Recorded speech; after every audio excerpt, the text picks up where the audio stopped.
Hey everybody, welcome to the 600th episode of the Anime Addicts Anonymous podcast.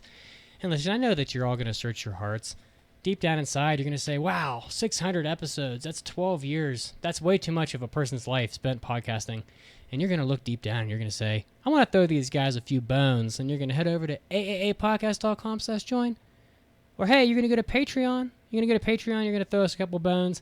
You're going to be getting the hentai episodes, the hobby addicts, the after parties, and most of all, you're going to feel good when you look inside. You're going to say, I'm a good person. And you'll help us stick around for another 600 episodes, and I'll be doing this with like dentures. It'll be fantastic. All right, and now time to start the show. Get ready! You're about to listen to the Anime Addicts Anonymous podcast. Make your anime addiction worse at AAApodcast.com. And now, here are your anime addicts.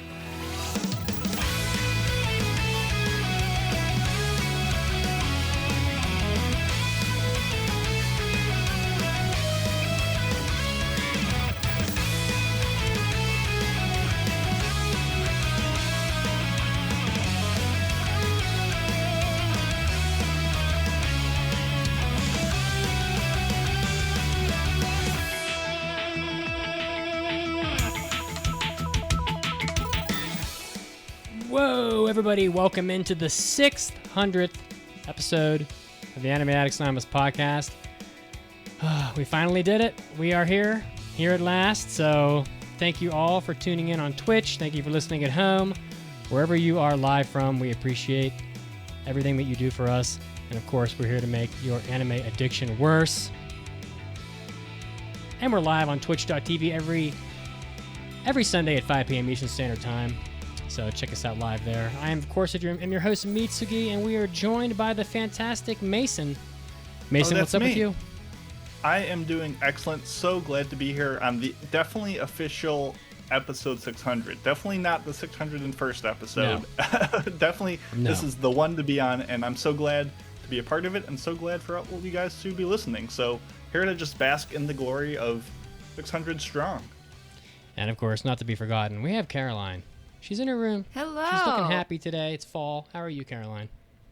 Oh, I'm doing well. Cleaned my room, got myself some iced tea, lit a candle. Doing pretty great.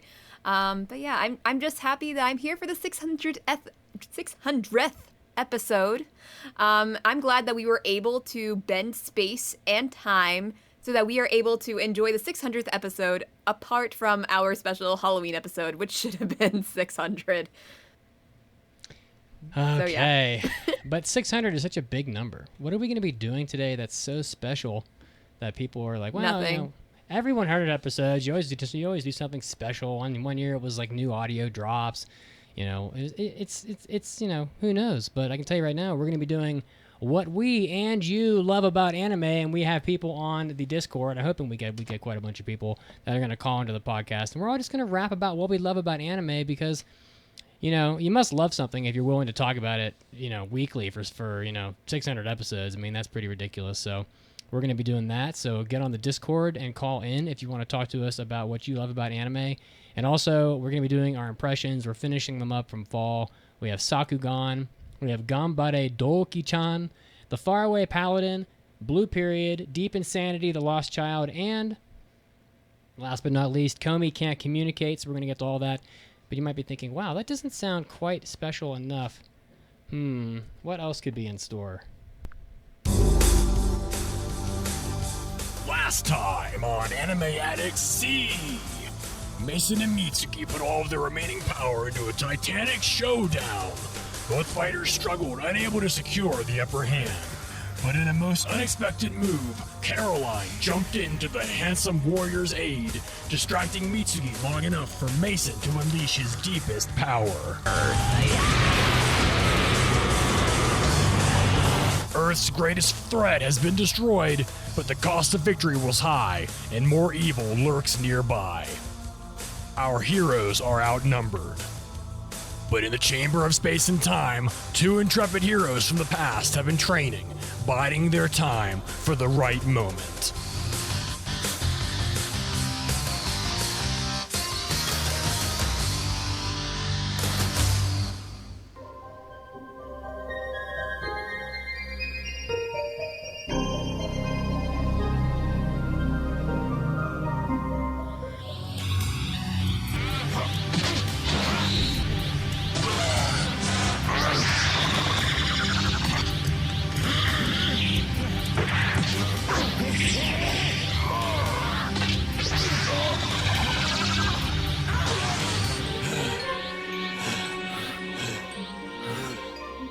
You've gotten stronger, my guy.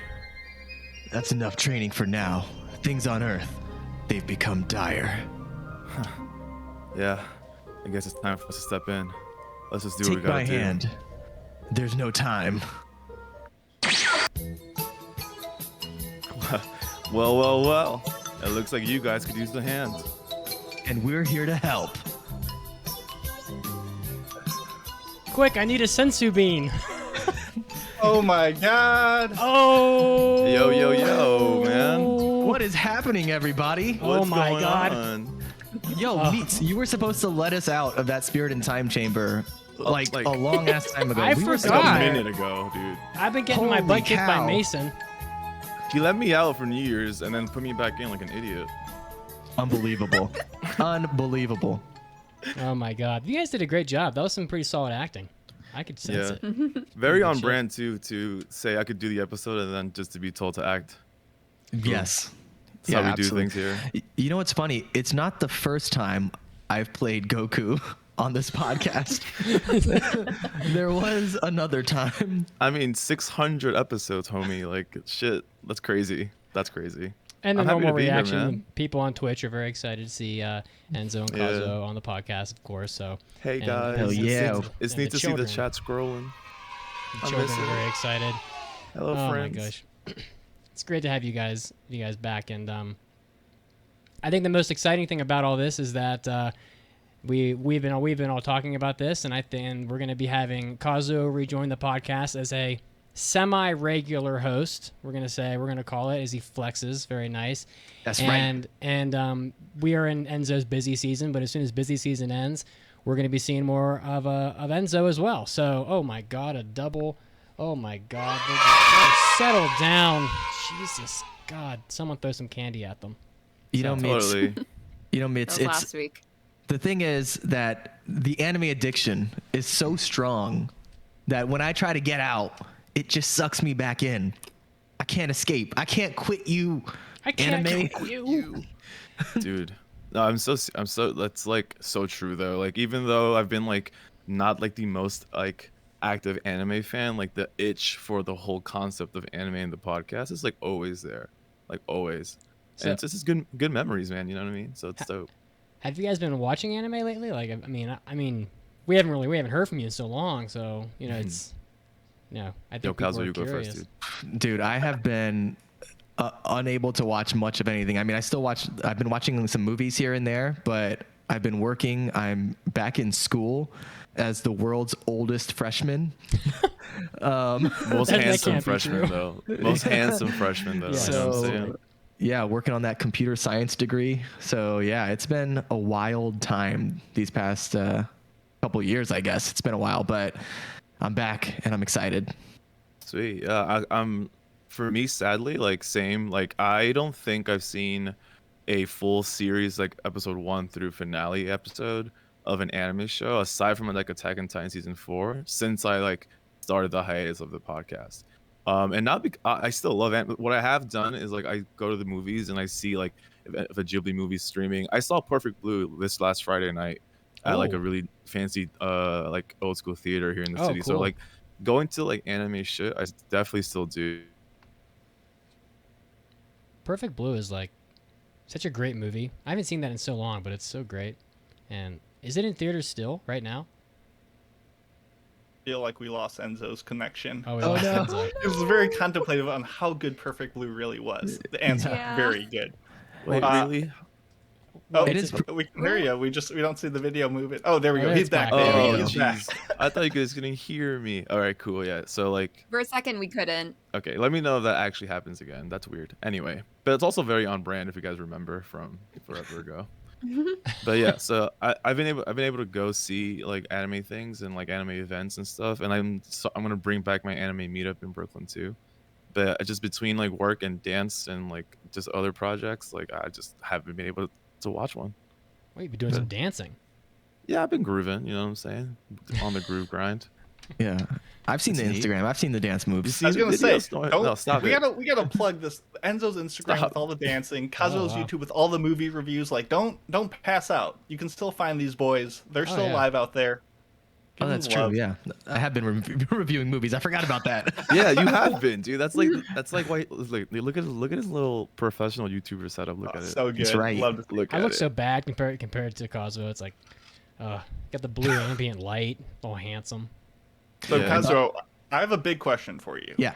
And part of this is inspired by Captain Avatar, who wants a live shitburger drop from you. But what do you think Oh. of Evangelion 4.0 now that it's finally out? The people have been God. waiting to hear your thoughts on this massive series. Here's the thing. I haven't watched it yet, so maybe down the road we can do some sort of live watch or reaction or something like that. As much as I have both love and hate for Evangelion, I more so love the podcast listeners and would be willing to subject myself to Evangelion 4.0 for them and for the lulz. We have a whole And for the whole lulz. diatribe about Evangelion to go through here on the soundboard. You guys should order an actual burger in and have it in front of Kazuo, so that We if, could do if that. it's good, We if could it's do good, that. he'll take a bite of the burger. You know what I'm saying? I mean, we ordered we got Caroline some Dairy Queen a couple weeks ago. So Oh, yeah, that was fun. she never had a Dairy Queen Blizzard. I was like, well, this has to end. A live DoorDash occurred really? within the confines of this podcast. Yes, at the Wow. beginning of the podcast, Mitsuki ordered me a Blizzard. It showed up like very conveniently during the news break. What the heck? How come you guys never bought me food during the because I'm not as cute I as just felt- Caroline. You would have never taken that hiatus if you had gotten a single Blizzard. What's the guy's name from Gladiator? Is it like Commodus who like does the thumb like up or down? Oh, It's like that. God. Kazuo, just Oh, with yeah. with the He's burger. such a dick. Just is he gonna take a bite or no? Throws it on the Yes, ground. exactly. You know what's crazy is Evangelion was really kind of a trendsetter. A while back, I was trying to pull a prank on a friend, and I found a website that you can purchase and ship to a person an entire pile of feces Oh yeah. and like of various kinds. It could be like horse, cow, whatever kind of feces you want. And really, Evangelion kind of paved the way by shipping shit into all of our homes a long time ago. It's incredible. Your I eyeballs already too. ate this shit burger. There it is. It lives. There it is. Digital Dookie at your disposal. Yeah, you can order like elephant poop or what is it, like gorilla poop? I've seen that website. Yeah. I forget what the website is, but So it's out there. foul. This is You my guys favorite would know anime that. podcast. It's probably I- it's probably like mailabagofshit.com or something. Ridiculous. Yeah, I see Oh that we my still God. talk about anime and only anime on this podcast. It's good, Oh, of it's good course. to Oh, see. yeah. It's good to It's hear. You know exclusive. what I'm Yes. saying? It's Very exclusive. good. That's Very right. good things. And after parties are exclusively food talk. Oh well, my that's- god. Yeah. I mean, well. if you look at our Twitch like underlying thing that gives us the schedule of the episode, or if you pay for our bonus content, which A, we love you, but B, we have all our show notes there, you can see that everything is crossed out this week. There's just no plans. It is just a big block of true. mayhem scheduled in, and we will see what happens. So you knew what you were getting into when you clicked on 600. Let's be honest. All right, well, let me ask a couple questions here because I want to get Deanzo in here pretty soon because the poor guy, he's been waiting for too long. But so it's like this is pretty appropriate. So we had Enzo, we had Kazuo, just like come back. They come back on the "What Do We Love About Anime" episode. Is it a coincidence? So like, what is it? Let's start with Enzo. Like, what is it about anime, Enzo? Do you think that like draws you back to coming back on a show on a podcast like this? Because you must love. I mean, I know you don't. I know you've been busy doing all kinds of cool stuff, but you must love anime. And so Yeah. as a segue, what do you think you love about anime so much? Well, I think so. It's always been like the same recurring couple things that like make me like and enjoy and love anime so much. I think it's just the like, as a medium, it is like an unrelenting like way to explore like your imagination, like your visual imagination. It's also like it's given me a lot of like visual language to describe how I see something sometimes too. It's just the stories you get in anime are so diverse and so crazy and at the same time so relatable. And I think that's a wild thing to achieve all at the same time. And it's also like you get things like you get directors like Miyazaki that make the mundane beautiful. You get directors like Yuasa that like do not do the mundane, but even that chaos, like the movie Mind Game, is beautiful shit. You know what I'm saying? Because it's just done with such an eye and like control of that chaos through the art form. So I think anime is just like a really cool tool to express pretty much any kind of thing you want to express. You know what I mean? Whereas like you compare it to like, you know, like cartoons from America, and though some of them are really cool, right? They don't push boundaries as often.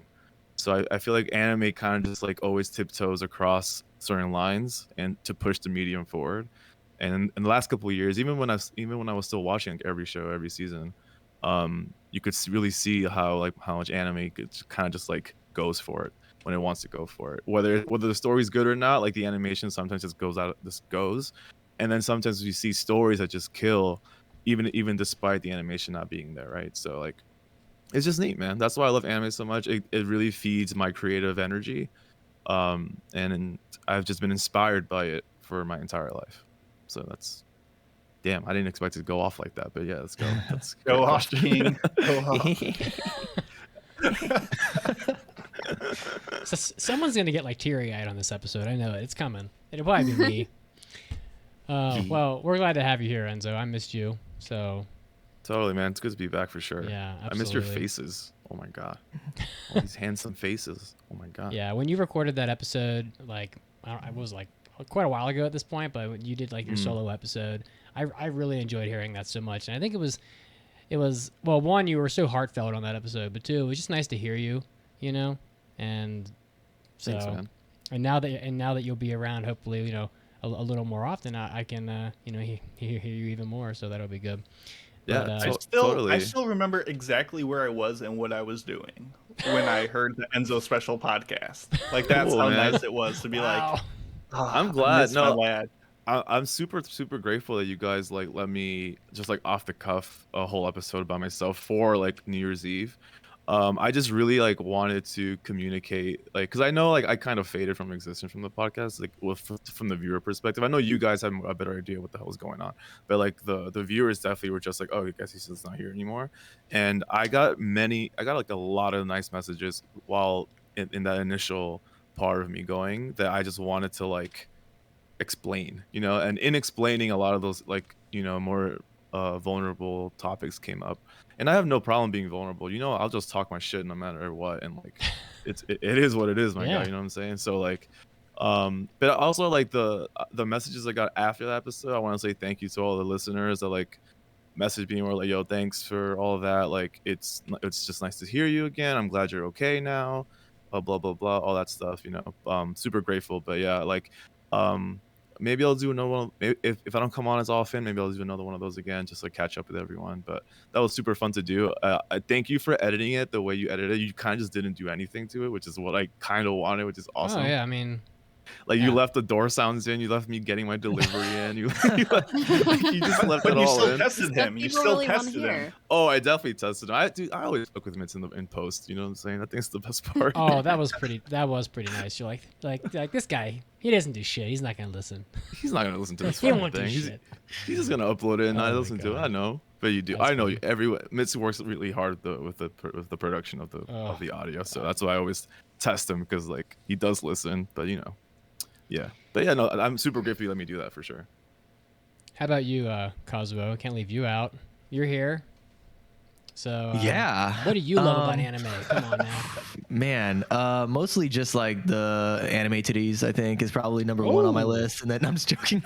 Yeah, I'm here for mirror kites and nothing else. Like that's my. I need a boob drop. There's no like we don't have any. We have like dog Keijo shit was drops. the peak of I don't have any anime. titty drops.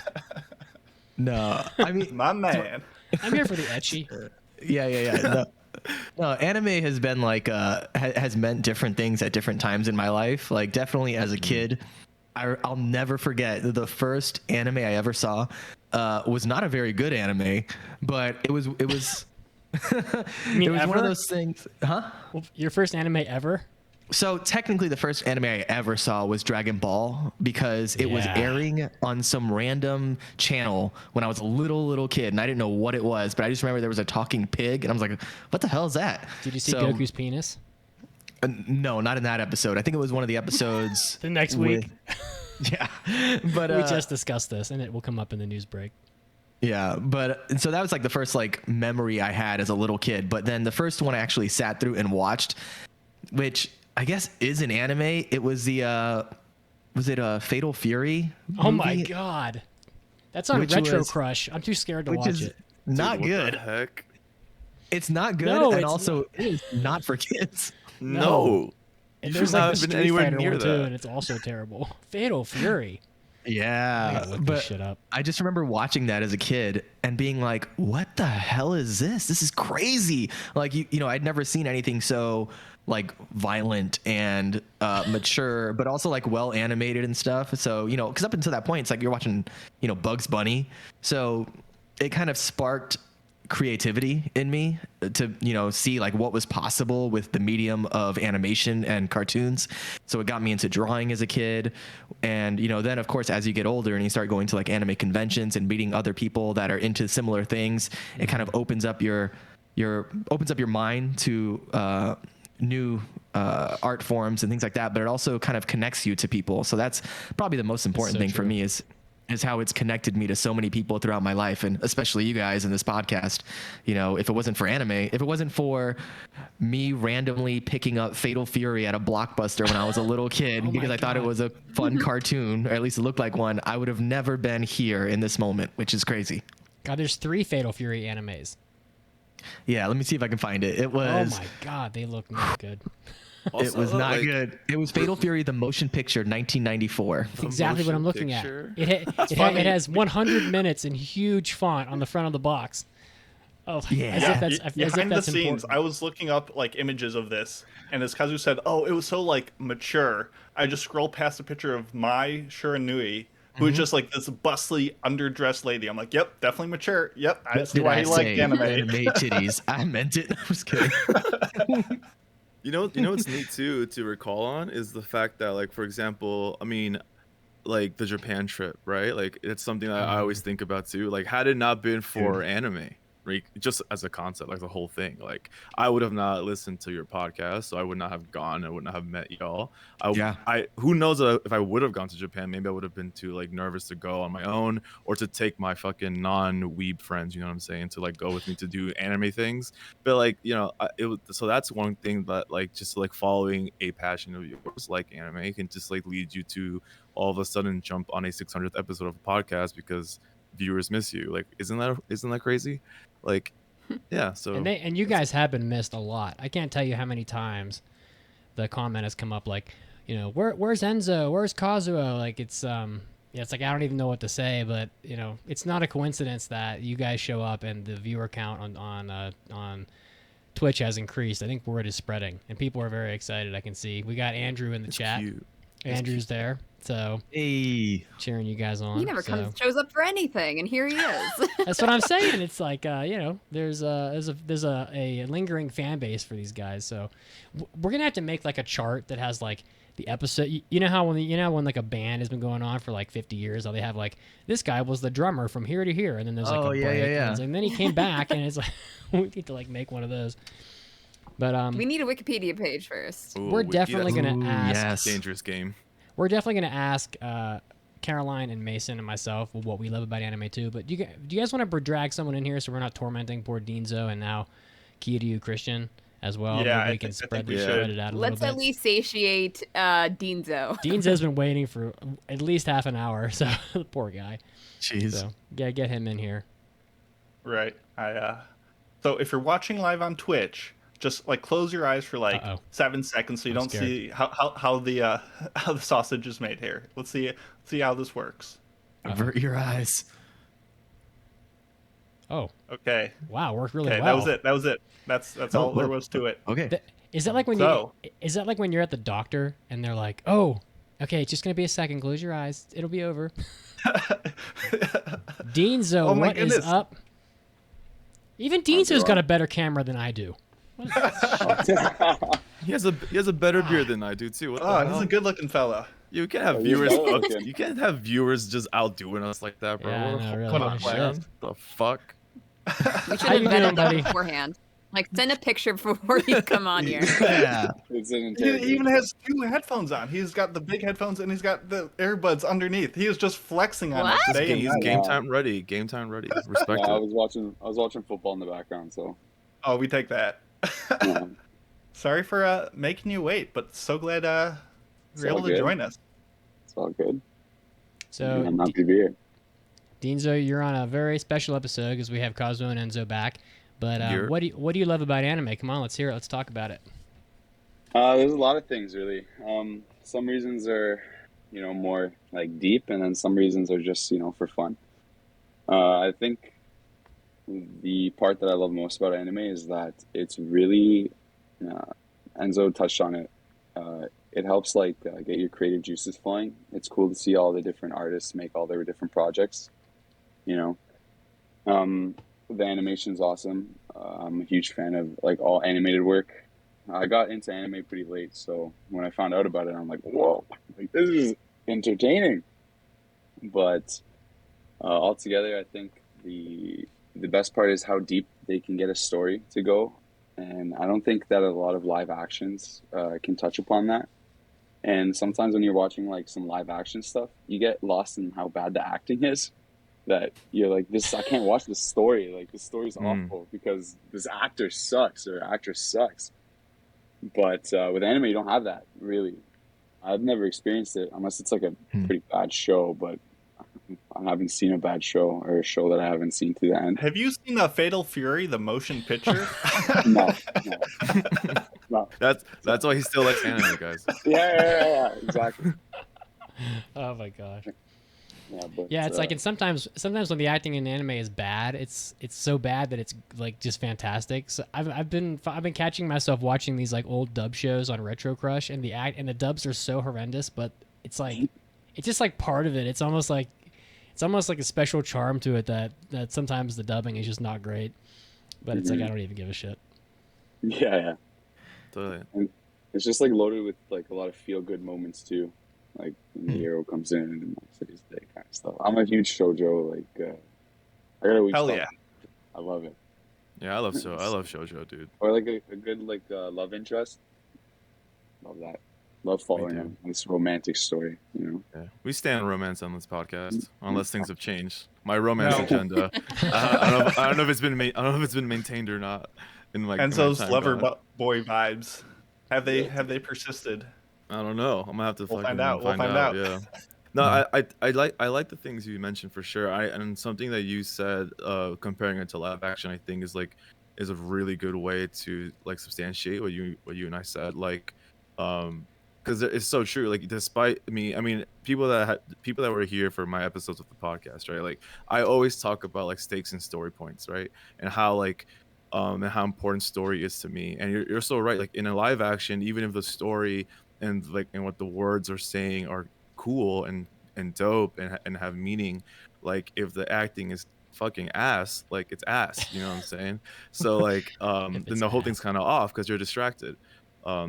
Sorry, by the way, warning to everyone who doesn't know me, the Bronx energy is here, and I'm sorry about that. Let it rip. Anyway, I'm doing it, and also, yeah. So, but with anime, that human error is only there in production, maybe, but in terms of the delivery of the animation to the line, there's no break there. So things that get delivered as intended, 90% of the time.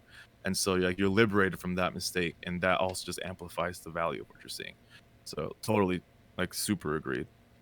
Yeah, definitely. Dean, so what kind of stuff you been getting into right now from anime? Are you watching the fall season? This is a follow-up question. So I've been. I usually watch my own stuff. I'm weird. I like to rewatch stuff that I really like. When I can't find new stuff. Yeah, it gets weird. When you've seen Haiku 7 times, and it's I'm watching a show about boys playing volleyball, but I'm in love. So it's It'd be weird if you watch stuff over and over that you hated. It's I just like to torture myself. Yeah, I guess. Yeah, I'm disciplining myself. But no, right now I don't know. I'm just in the phase of rewatching stuff. I find it hard to make time to start new shows because a lot of the time I'm watching it late at night or after work or something. So I just want to put on something that I enjoy, not something that I have to, like work to try to understand or like test to see if I'm gonna like it, kind of thing.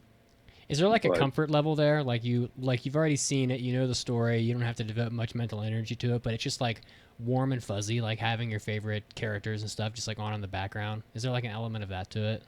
Yeah, pretty much. It's it depends on how I'm feeling, what mood I'm in, and I'll choose an anime based on how I want to feel, how the anime will make me feel. Like I said, I watch a lot of shoujo, and then a lot more like deeper storylines. If I know that I just want to be purely entertained, I'll put on something that's like heavy action or a lot of feel good moments. But if it's something that I have time to sit down and watch, then I'll put on something that like requires you to think a little more to try to understand the story. It's so funny. It's like as our fan base gets older for the podcast, I mean, it's like we're all very much what is the word? We can relate to our individual struggles and trying to find time to do something that we enjoy. So it's yeah, it definitely as Sozo on the Twitch said, time is so precious now.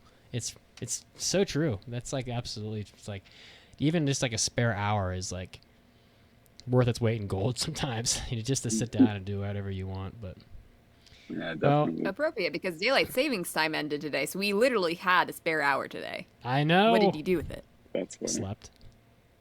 Yeah. I too slept. All right. Well, do you have any question? You want to ask us a question before we send you on your way, or are you just happy to kind of just go out like a boss? Yeah. Get it off your chest now. My answer is yeah, we can be boys. Yeah, that was actually what I was gonna ask. But, perfect.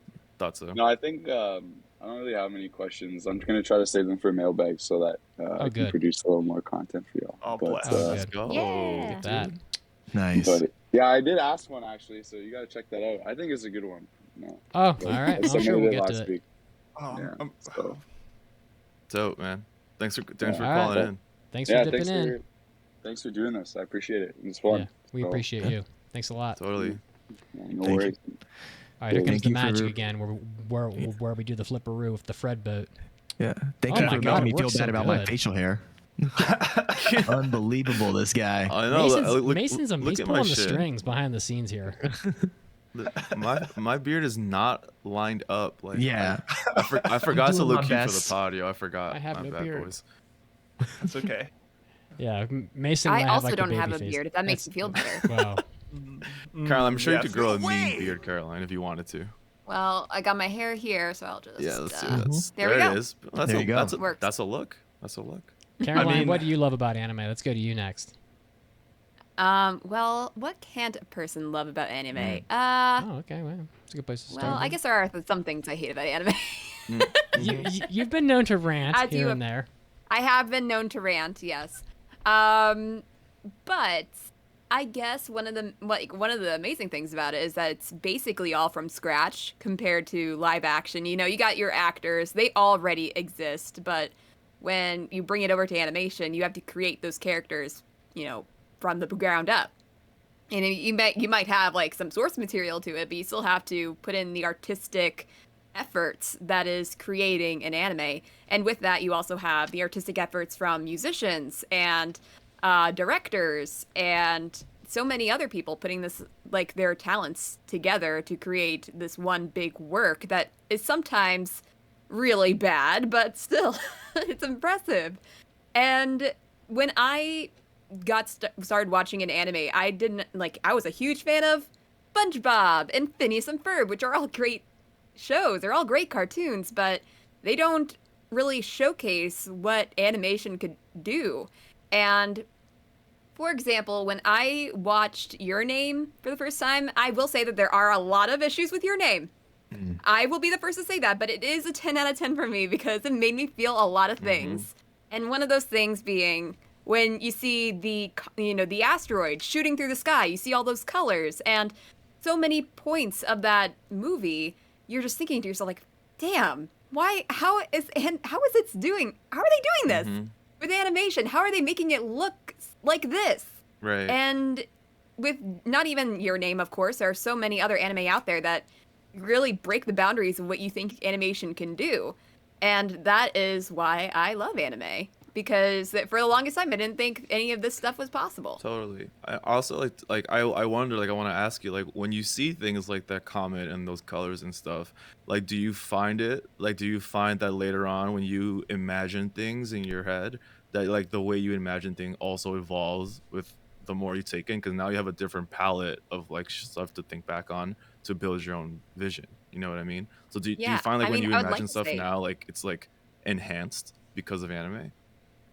I think so. I mean, because now I know, like, wow, like when I see something, I can definitely, confirm that, yeah, that looks amazing. Compared to, when you watch anime, you're like, I'm not entirely sure if this looks good or not. Now I can have a better feeling of what is good and what is not.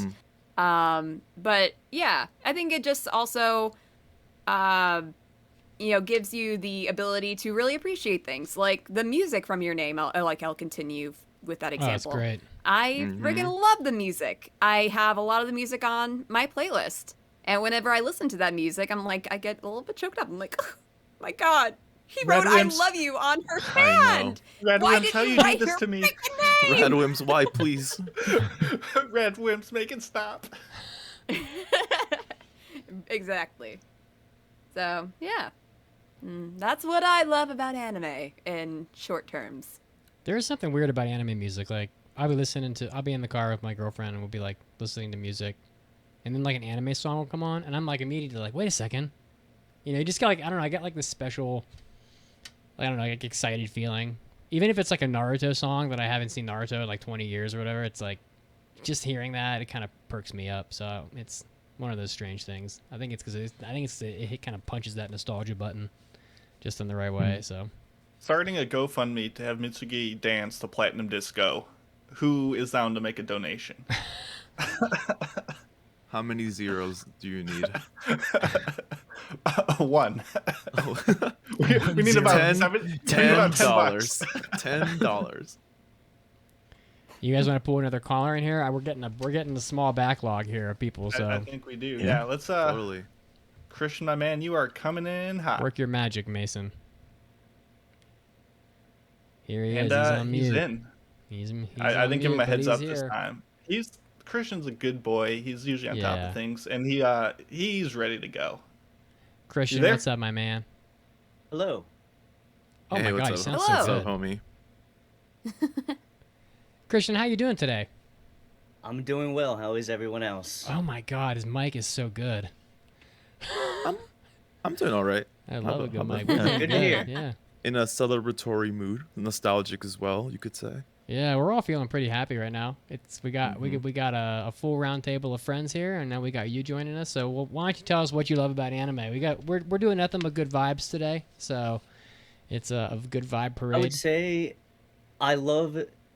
First of all, thanks for having me, and thanks for everyone for having them here and for all their hard work.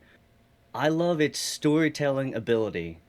I would say it comes from the point of view of manga being first, but in exploring it as a newcomer and learning the different genres, it took me to places I don't think other things could have, so to speak. I remember going to Barnes & Noble and thinking, besides magazines and news, this has everything that Barnes & Noble has to offer in one section, but it's just from a different country.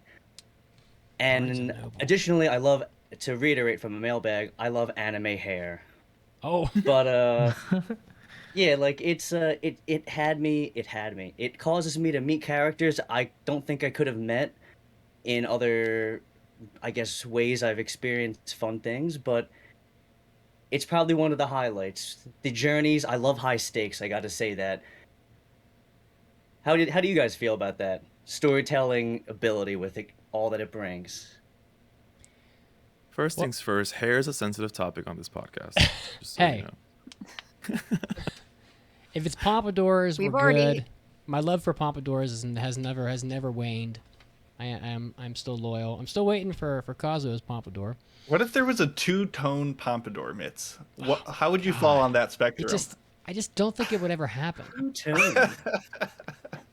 We need to make it happen. I All think the that- artists out there, send him pictures. But I think that like you could have that two-toned hair, you know, and then as soon as they turn it into a pompadour, it just automatically turns like black.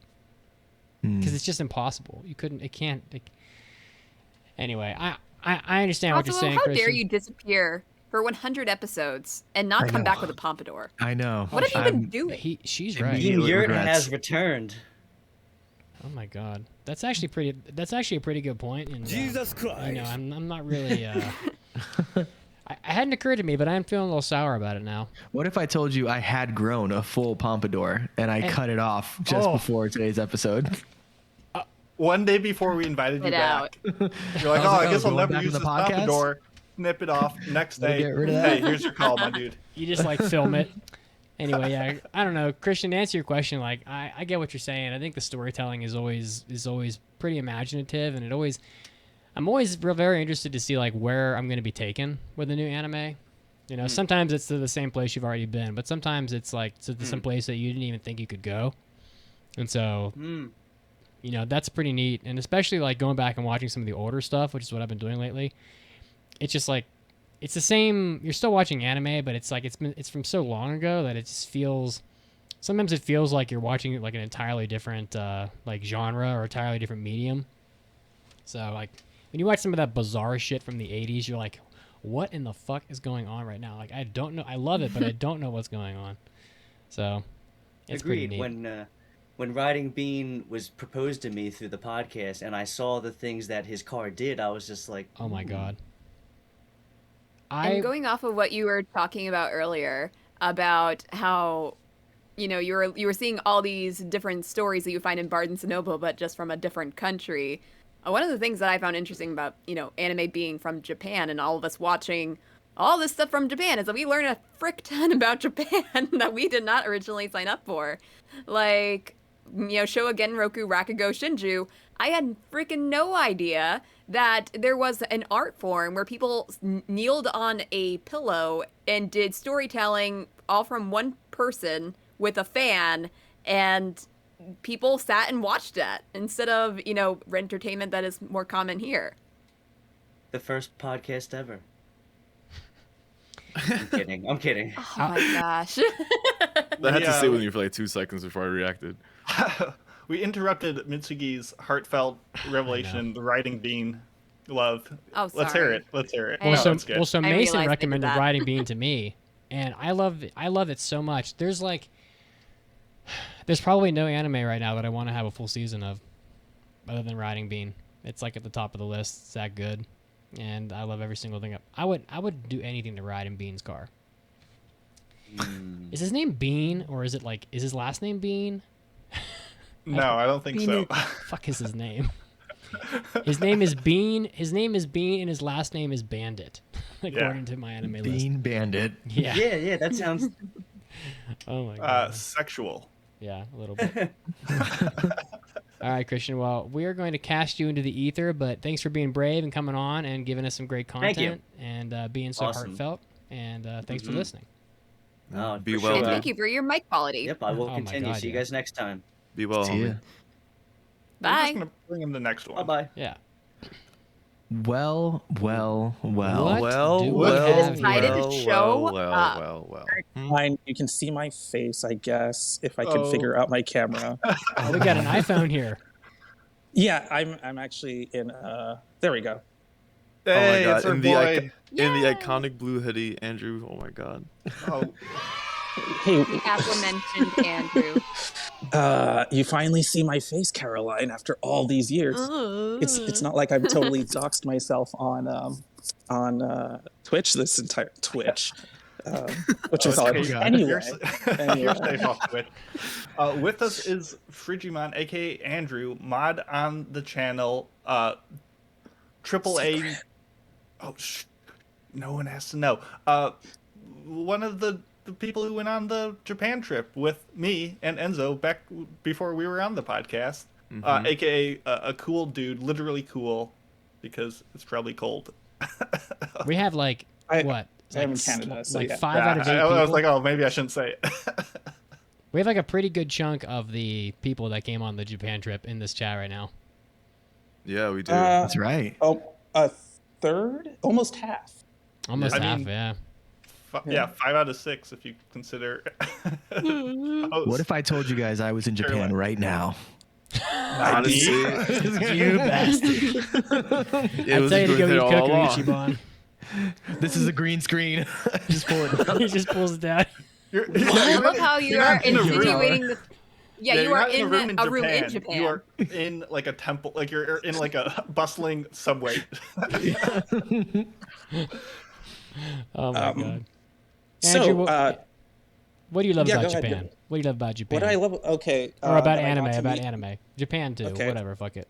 What I love about anime is that I got to meet you guys. That's one. Aw. 2, it's a great Aw. art form. 3, it's actually one of my earliest childhood memories.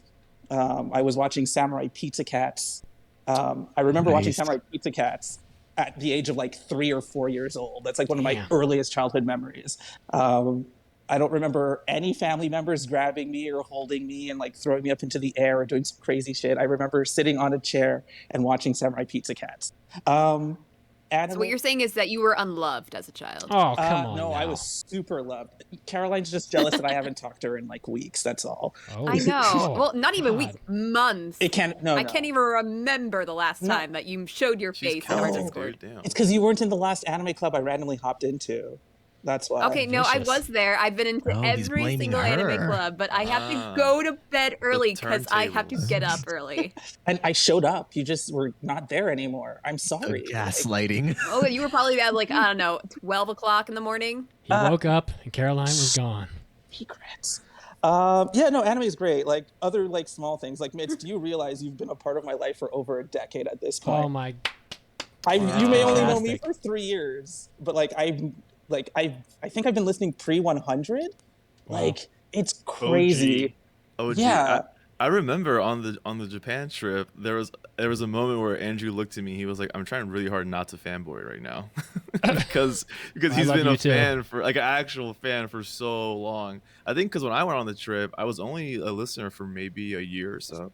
So I was very new. I was an amateur anime addict. So, you know. Dude, my fandom of the podcast is so old. I was on the original forums back when like What's pre-Discord. the forum? I was on the original forum on the website, and A little two-tone. I had the highest like comment count. Like there was a ranking Yeah. of everybody's, like who commented the most. I had the most comments out of everybody else, and I was like, Weird yes. flex, but okay. That forum still No. exists. You can still go to it. Really? Oh God, that's Oh, terrifying. snap. I don't Yeah. want to see my old self, my old Yeah. edgelord self, which I probably wasn't. Some Like- of the user data on the website is tied to it, so we couldn't delete it. So it's Oh, amazing. that's true. I don't know Like, if you can. Do you know this podcast used to like wish people happy birthday? That's how long I've been on Yes. this podcast. Listening to this podcast. I remember. That's that. right. Yeah. But I don't want to take us down memory lane because that would just Oh. make me really sad because I haven't seen you guys in like forever. And I miss y'all. Mwah, right back at you, bud. But no, like it's great. Like anime has been great. I started podcasting because of anime. I met great people because of anime. Anime has also ruined my life. Like it's done everything. I've run the whole gamut of it. Like The whole it's been package, dude. great. Yeah, it's just like this like entity that's just always been ever present. Yep. And it's like that really good friend you have that is somewhat toxic, but also, you know, at the end of the day, they're like gonna like not anime is gonna go to the bat for you, but like it'll just like get you at that right moment and it'll make you feel better. It'll like go to the bat for you, but also like you can leave it for like a couple of months and come back and pick up like nothing ever changed. And I think that's some of the great things I like about this like entire medium in general. Anime is always gonna be there. You know, it's like when I get in bed at night and I'm like all snuggle in my warm blankets. You know, I got that Roku TV action. You know, I do the Roku TV, and Oh God. Oh, so old. I know, just kidding. and like there's Netflix. I got everything on there, right? But it's ultimately 9 out of 10 times I go straight for the anime. I don't even like consider anything else. So it's just always going to be there. So it's always going to be there to give you a nice digital hug when you need it. So True. It's crazy. Like, I'm just sorry. I'm fanboying right now, and I say fanboying. I'm like, these are literally my friends at this point. You're Like, friend boying. it's We're like having simping for the homies, dude. Oh yeah, I haven't seen like I mean I follow all of you on your socials and everything, and every now and then like a message will go out, but I don't think we've had an actual like talking. I know. Maybe Dude, we Andrew, should. I want you to know, to this day, in my kitchen, on my fridge, are the 3 starter Pokemon that you made for me out of like beads. I still have that on my fridge. Oh God, I need to replace those for you. Those must be so faded by now. No, they're great. They're in great shape. Oh, that's because you take great care of them. You still have those. Absolutely, on my fridge. Mr. Minimalist still has those. That's actually, I'm tearing up a little bit. I hold on to important things. Oh man, you know what? If it wasn't for the whole, Miss Rona and stuff, I would have seen you already, Mr. Enzo, and then I would have seen you already. I was supposed to come out to Disney World last summer. That obviously got canceled, but that's still happening at some point. So I will see you soon. Man. Let me know. I will see all of you soon. I'm still chilling. That is a promise. I still think we should do another Japan trip. Actually, I've got news for you. Kazuo pulls off the green screen. He's in your living room right now. God. I'm out front with a 747. We're going to Japan. Oh man, I don't want to take up too much of your time. This was great, guys. We'll talk soon. Totally, man. See you soon too. See you, Andrew. Thanks for calling in. Bye. Bye, friend. Bye. Mason, it's your turn. What Imagine not having out. cute friends like Andrew. Well, yeah, fair enough. Wild. So lucky.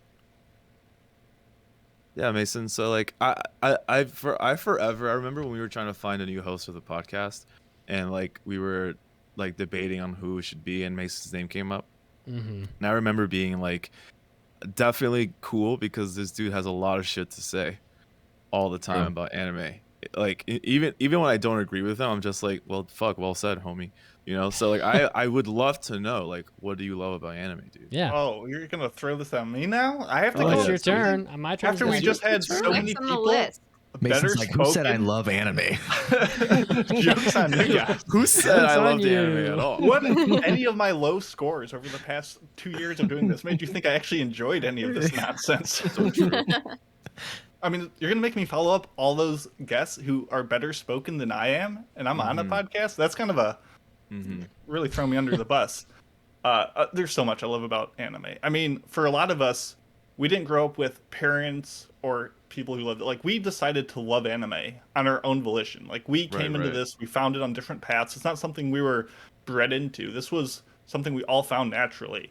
And this might not be the best example, but anime has been the avenue for broadening our knowledge and view of the world. It brought me into this community, to this podcast, obviously, but like with you, Enzo, it took me across the world. It taught me a new language. It inspired me. It motivated me. It made me learn about myself as much as the global limits of entertainment. As a medium, anime is so unbounded to all the rules and limitations.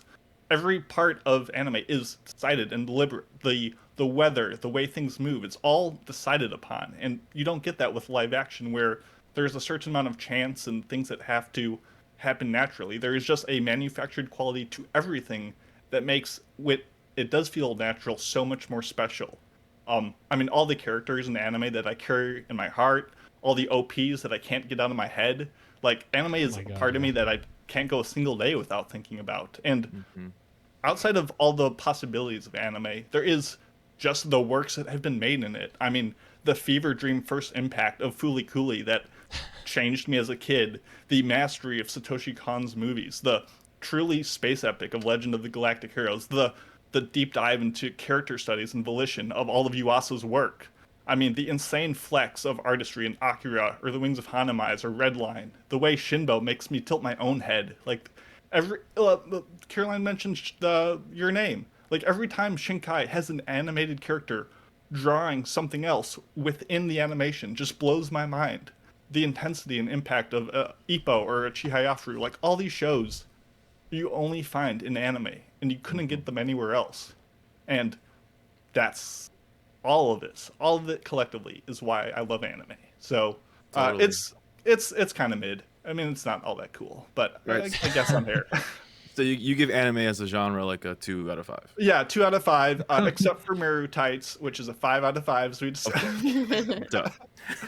no, anime is pretty rad. And Mason's I like, love I'm not it, that and I well love you spoken, guys. and then he drops like this perfectly well spoken, like almost Yeah. so perfect. It's almost like you're reading it, although I know I was you're not. I was Oh, looking at man. the doc. I'm like, did he script How much this? do I you don't want to write bet this shit? that?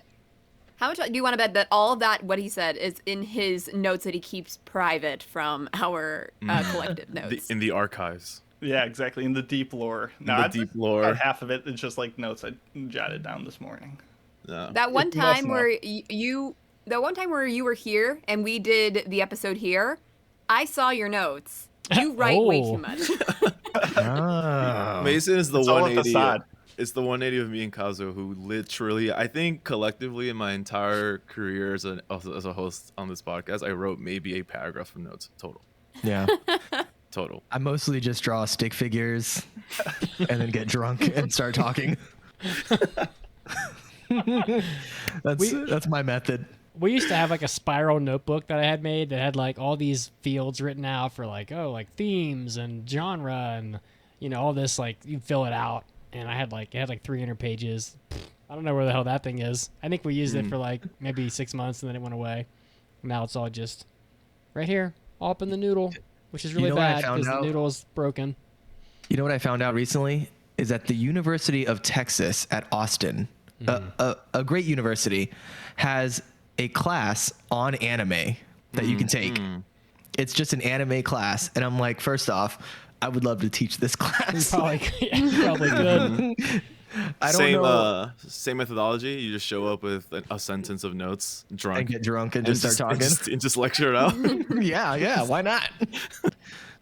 Just get up there though. day one, draw a stick figure on the board, slap it, say anime. That's like the best elective I've ever heard of. It's like your homework Yeah. is to get like drunk and eat pizza, watch anime. The professor has a PhD, and I just want to know, is that a PhD in anime? Oh, 'Cause- interesting. If so, I feel like, you know how they give honorary PhDs for people that have like done a lot of work in a specific field? Yes. I feel like Mitz should have a PhD in anime at this point yeah. for like a lifelong amount of dedication and contribution to the art Yeah, form. like, you could just submit the podcast archives, like the audio archives, as like your dissertation. Like here you go. Here's 600 episodes of my voice discussing the matter and giving my opinions. It's a 300 level class. Japanese pop culture, Whoa. anime, manga, otaku. Whatever love ANS that you stands found it. for. Level 372. That is crazy. You know what I would love to do? I would love to do. You know how like Conan had those like Conan goes out and like does something episodes. I wonder if we convince the university to fly us out and like take the class for like 2 weeks, and then just like we just have a podcast like there, like how we felt about the class and like with the professor. Like that'd be funny as fuck, I think. Listen, be as amazing. it turns out, we know nothing about anime. We really? learned everything in the last 2 weeks. We just canceled the podcast. Like we've been told by a PhD holder that we are not qualified to have this podcast. They got this class covers, of course, Susan Napier's From Akira to Howl's Moving Castle, the contemporary Japanese animation book from like 2005. They cover Ghost in the Shell, Akira, Osamu Tezuka's Metropolis, and some other things. So yeah. Oh, there's more. list. Oh my goodness, there's more here. Sailor Moon, Revolutionary Girl Utena, Paprika. I would like to say Where's Mirror Tights on this list? I may not prepare for the podcast, but I am always prepared for the podcast, as evidenced by presenting this. Yes. I rest my case. And A is a 93 to 100, so I'm out. It's too hard. I do want to go back to Mason made me think of another thing that I like to do when I watch anime also is that I know myself and I know my personality very well, and like even though I have like a healthy amount of like people in my friend circle here in New York, like it anime does present to me like different types of character, like in the different characters that we do enjoy, and I often find myself like reflecting on these characters and like what kind and like their actions and like their choices and their intentions, and reflecting on like, I really liked what character A did in this moment. I wonder if that's something I should adapt for myself.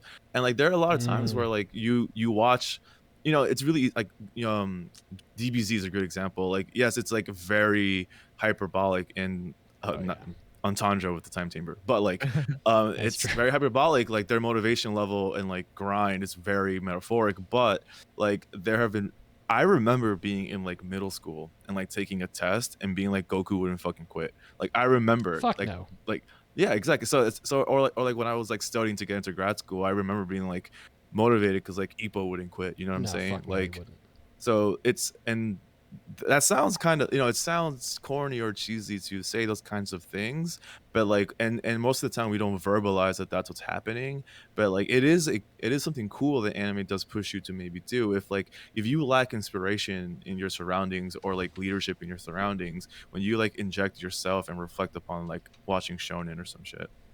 Like, 100%. Yeah, right, yeah, like, man. I'm totally with you. Like as somebody who was essentially raised by wolves, like didn't have like parental guidance as a kid, like so much of it sounds silly, but so much of like my morality as a kid came from like Goku and all these other like anime characters, where it'd be like, oh, well, this is the right thing to do because that's totally what Goku would do, or whoever, Totally. So yeah, there's nothing wrong with that. It's like, who says you have to derive all of your inspiration from a real person?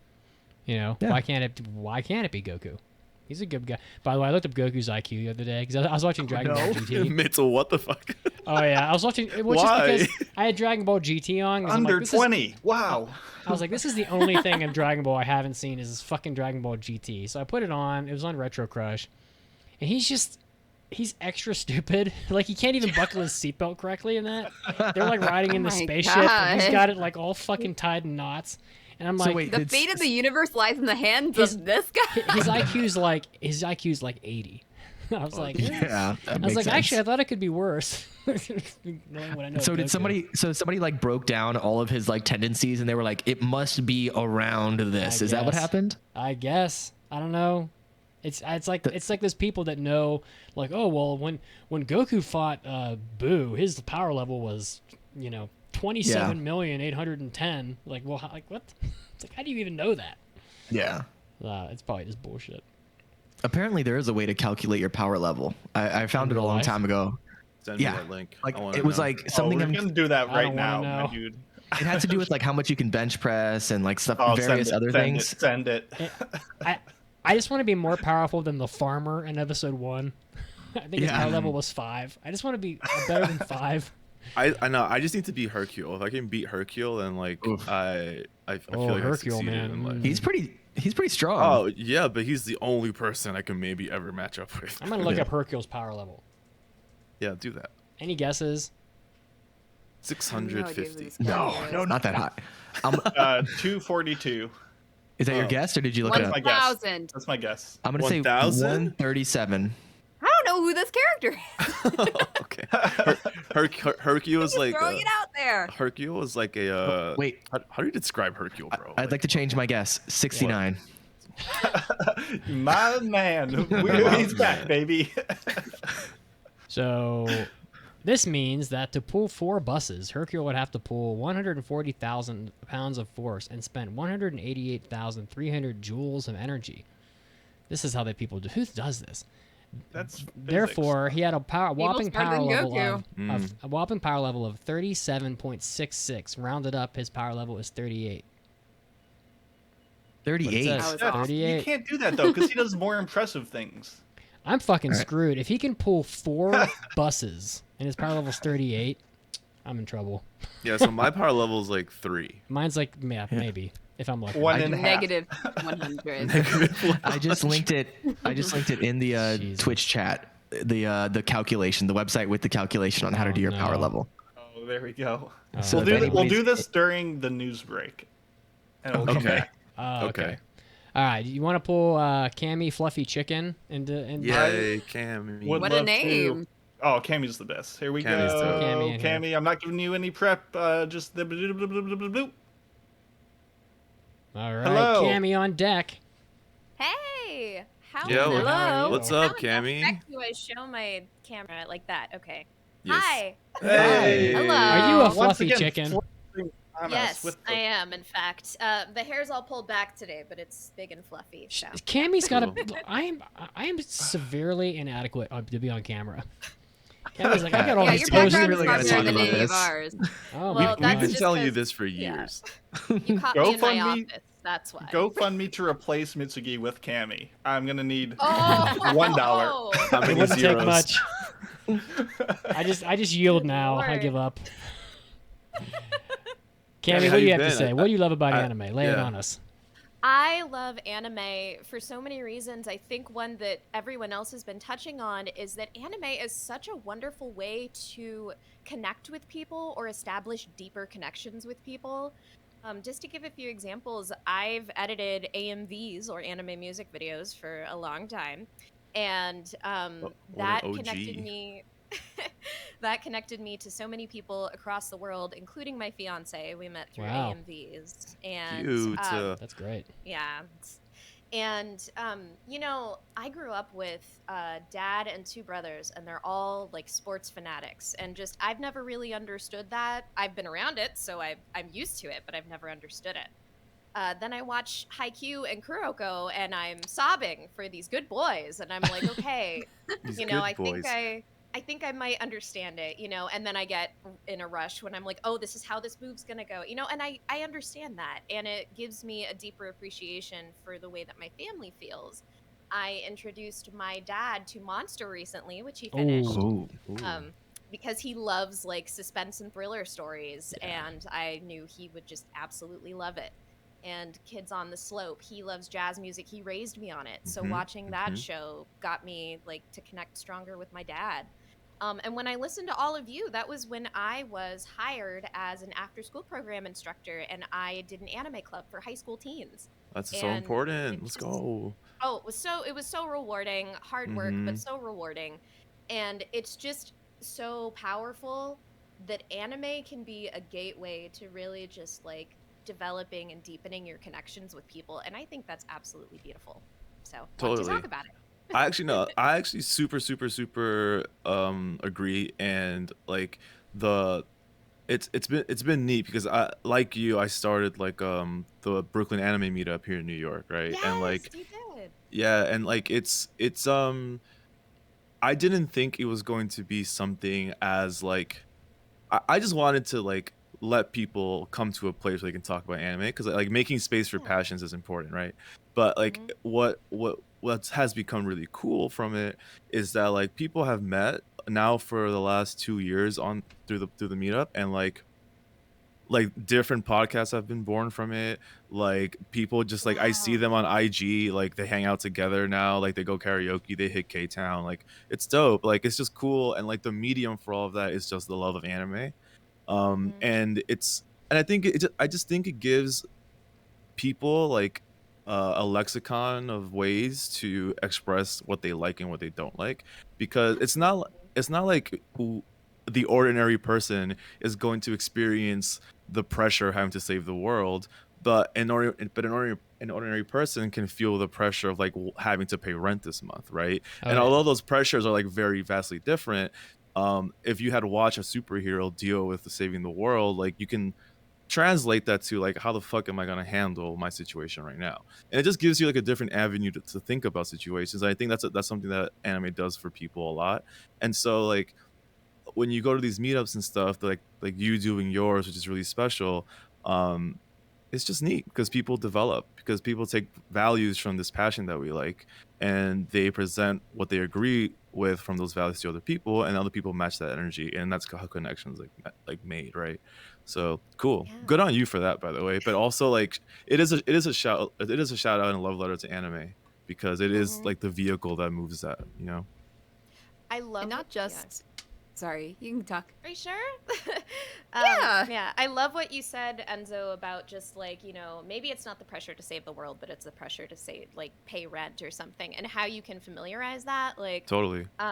you know, I'm a person that deals with a lot of like social anxiety, but I still go out there and work with the public, and like, you know, I'm not like fighting monsters of the week like Sailor Moon is, but like I can, you know, not be a crybaby and like go and kick some ass in my own way with my Exactly. own cosmic moon wand, my social Yeah, skills, you dude. know, like it's really cool how those sort of things can motivate us and get us through the day. Yeah, that's some queen energy, big time right there. Like And also within the past year or two with COVID, and we haven't really been able, well, at least back then, especially, didn't really have a lot of outlets to talk to people and enjoy things like we normally would. I have to say, just because of the Discord for the podcast, literally that was my main source of outside interaction with Anime Club, with just normal chatting in the channels. I did not see any friends. I mean, I barely see any friends as it is, but like, especially during that time. And the only people I really had to entertain myself with was my family, which can get really grating sometimes, especially when all they watch is the news and it's like, oh God. Absolutely. So yeah, at least on the Discord, you can just jump into one of the channels and there you have a conversation ready to go. And that was, I feel like for a lot of us, our main source of interaction. Heck yeah. Heck yeah. Heck yeah. Heck yeah. Yeah. For real though, all of you guys should go follow Cami and her Aw. AMVs and all her stuff. It's really rad. It's It's way super beyond rad. my level of editing, so please do that for one another. Do it, folks. I feel like when I was younger, on like 3 KB a second internet in West Virginia, I feel like half the bands that I know about, I learned about them Dude. from Dude. You know. from AMVs. You know, Absolutely. Those DBZ Linkin Park AMVs are Yes. Oh yeah. Oh my Can't god. beat it's- it. There was a Rurouni Kenshin Madonna AMV Wait, what? What? that was fire. That sounds fuego. It What the was hell? fire, dude. It was so Oh my good. god. I love it. Fuego. Yeah, there was some like really sappy like SR-71 AMVs to like Naruto crying because he couldn't have Sakura or whatever. It's just You like- did couldn't not have just say Sasuke. SR-71. Yeah, that's yes, what, it yeah. was. It was like I my. did a My World. Yes, I did a My My World. World video. That's exactly the Don't video I'm Crazy. talking right about. now. It was like it was the My World video, and it's all like Naruto sad because Sakura loves Sasuke or whatever. It's hilarious. That's the exact music video I'm talking about. All right, y'all. I got another obligation I have to get to, so I'm gonna have to cut it. Oh, short. Alright. okay. This was very fun. Thank you for giving me the Thanks for chance calling to in. say my- Yeah, you were Yeah, great. thanks for calling in, Cam. It's good to see you. I will see you all later, okay? Bye bye. Yeah. Thank you. Yeah, Bye. bye. Oh, she's lovely. Yeah, That was Cammy's the hilarious. shit. She knew the exact music video I was talking about. Yeah, I mean that's Cammy's like bread and butter, dude. It's like AMVs. Been in the game for a minute and a half. I can't even remember if that what that AMV looked like, but I just know I learned about that song and Linkin Park and God knows Yeah. who else from all that. So I think now that you mentioned that, I think I did find Linkin Park through anime, and I think it was a Numb AMV. Naruto Wow. versus it was Naruto versus Sasuke Numb AMV. Like their fight at like the between the two Kages. Oh in the yeah, river. I think I remember that. Yeah, That Linkin AMV. Park has definitely done more for anime than any other band. Oh, Just big in how time. many fans they've brought in. Yes. Yeah. At one point, I feel like it was like if you liked Linkin Park, like you probably also liked anime. Like that was definitely a Yeah, crossroads. there was no that Venn diagram is a complete circle. Well, There's on one of their albums, was it Reanimation? Like it literally had like a Gundam on the cover. Oh shit, Uh, you're right. You're so yeah. right. it's the one after Meteora. After the one after Hybrid Theory, they did a bunch of like graffiti. Yeah, I And think it was called you can also- Reanimation. Yeah, but I think you can also find like accents of anime stylings and stuff in the graffiti that they have. there was there's one music video they do. I can't remember the song, but he sits up and he's like gliding through his bedroom in the music video, and Oh yeah, yeah, and yeah. like there's all this anime shit all over the bedroom. So you can definitely tell that like Linkin Park had ties to anime, probably privately. Like on Well, their own breaking personal that- time. R.I.P. Chester. Well, Breaking the Habit, Yeah. R.I.P. Chester. Breaking Yeah. the Habit was a literal anime music video. Yeah. Yeah. Oh yeah.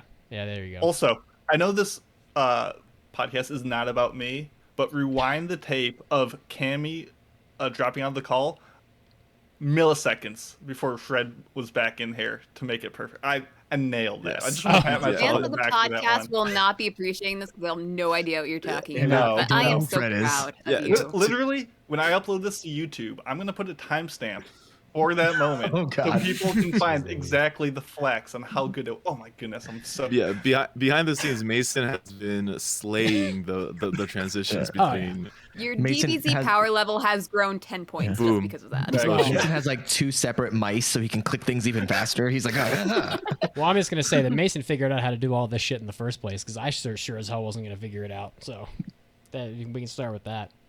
Well, how about this, Mitch? What have you figured out about why you love anime? Yeah, I guess it's my turn. that's right. It is. Well, like I started doing this podcast so long ago that I can barely remember anything before the podcast. It was basically like I don't even You know were a what year it bebe. was. It was like Bebe. maybe You had hair, my guy. yeah, I did. 2007? I had hair. Like maybe You had hair, homie. Like maybe real towards hair. the end of college is when I started. Yeah, you were But it's definitely in like- college. But you know, it's like colleges back then. yeah. But it's like the oh my Nice god, one, it's dude. like the podcast and by proxy anime, of course, 'cause you can't really separate the two. Is just like it has brought me so much stuff in my life. Like I think to myself like, oh, you've spent so much of your life podcasting, you know, and you think about that and you're like, wow, you know, it's like a few hours a week every week for a decade or more.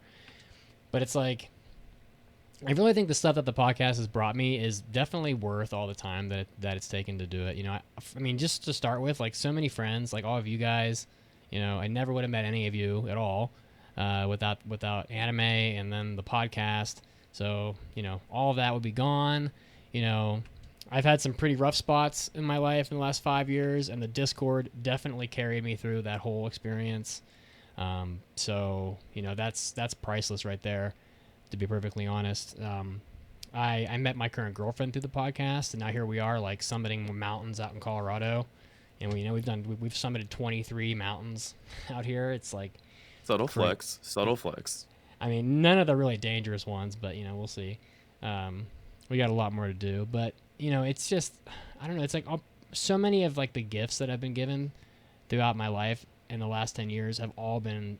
A lot of it's been from the podcast, So the social circle, the drive, the routine to stay like organized in your life and have like something that kind of grounds you, as you transition from like one part of your life to the other.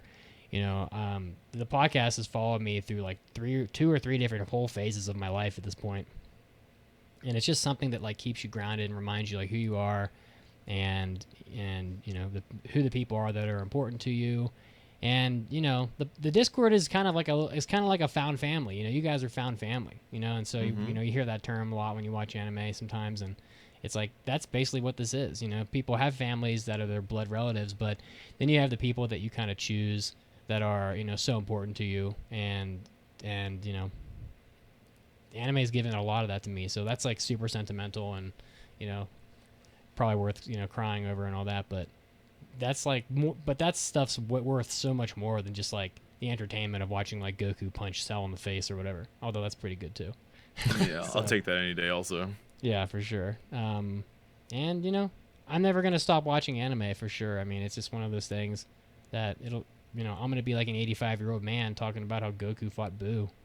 it's like the bottom line, and they're gonna be like, "What the hell is Goku?" Actually, I wonder if kids, 50 years from now, I wonder if kids will know. Goku will be there. He's in the Macy's Thanksgiving Day Parade. Of course he's going to be there. Oh, I didn't know that. Goku will be there. Oh, yeah. Yeah. Do you not watch the parade, Mitsuki? Louis the Cat says don't you Mitsuki watch went the to parade? He's not that Mitsuki old, went to guys. school when tuition was $2. Thanks.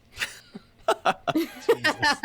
God, it wasn't that long ago. He went to college when they wore leather helmets to play football, is what Oh the my Captain God. Avatar says. My school didn't even have a football team, so That's how old it was. yeah, They it's were so in a old football field. didn't exist They yet. had rocks and dirt to It write hadn't things been down. it hadn't been invented. When you do think about it, though, kind of like just to harp a little bit on like how long you've been doing this podcast, Mitz. Like, Yeah. I want to say I think it was like 2009. I want to say, Yep, But- July. Damn, that's yeah. Pretty good. And I remember like so I started listening shortly. I think it was definitely in the double digits, and we met not that long after that. So at an anime convention, and I remember you talking about how it was literally you and like a couple other people in a room just talking into a laptop. Yep. Like I think you might have had a microphone, or it was like a webcam and you were using that for the audio or something. So it's like, so to be doing that in 2009 as like just some guy in college, like that's pretty incredible. And then to still be doing that, 12 years later is pretty insane. Like that's remarkable. It's insane. Yeah. I definitely have some screws loose. I picture Baby Mitz doing the podcast as a kid. He just talking to a cup with a string, and whoever walked by like put the other end to their ear. Ah, yeah, he does like Golden Boy. It's like the fake telephone that like kids have. Kids have like fake hammers and shit they play with. It's like the fake telephone. I'm like talking into it. Anyway. I'm wondering because like I know you've opened up. Because some people love anime like and maybe like as much as you do, but they don't like open their life up to the things that anime brings them the way you have. I wonder if like, do you think that like when someone says that they like anime, is that like a vibe check pass for you? Like does that make you want to like let that person in a little more than you would like a different stranger? I mean, it's definitely common ground. Yeah, I mean, I have a. So we just went through budget season at work, which is always great, and I say that super sarcastically. And it was just me and this one other guy doing this work that really wasn't our job to begin with because the people that were supposed to do it like quit or whatever. And we were like, it's like 10 o'clock at night, and I discovered that guy likes anime and he likes the weird shit. Like he's watched like Lane and all this other stuff, and Technolize and. I'm trying to. Okay. I think you're talking about the weird. Technolize is pretty fucking. That's weird. just weird shit. Yeah. Yeah, it is weird, but it's not weird. It's not the first thing I thought of. Yeah, so I was like, man, you gotta. We start talking about anime, and we're like slowly revealing like our nerddoms and all this to each other, and I'm pretty much like, I feel like I've been revealing my nerddom my whole life. But it was interesting to see him kind of like reveal how much stuff he'd seen, and a fair amount. So I don't know. Maybe there is something to it. You kind of gravitate towards the people that have things in common with you. So yeah, there was some. We sadly don't have time to get to it, but there were some great write-ups for people who weren't able to make the podcast to share what they love. So go to the Discord. We have a channel where people have been writing them. Include them in the future. I'll throw them all onto the news doc or the note sheet because it's a bunch of fun. But definitely a lot of love for the community that anime has brought together, and there's definitely a lot to love there, especially in these COVID times where we've been cooped up. The Discord has definitely helped keep me and hopefully a bunch of you guys sane to some degree. We were never maybe sane. we should. Should we head to the news break? Yeah. Sure. Yes, but first, we still do the news weekly breaks, trivia guys. question.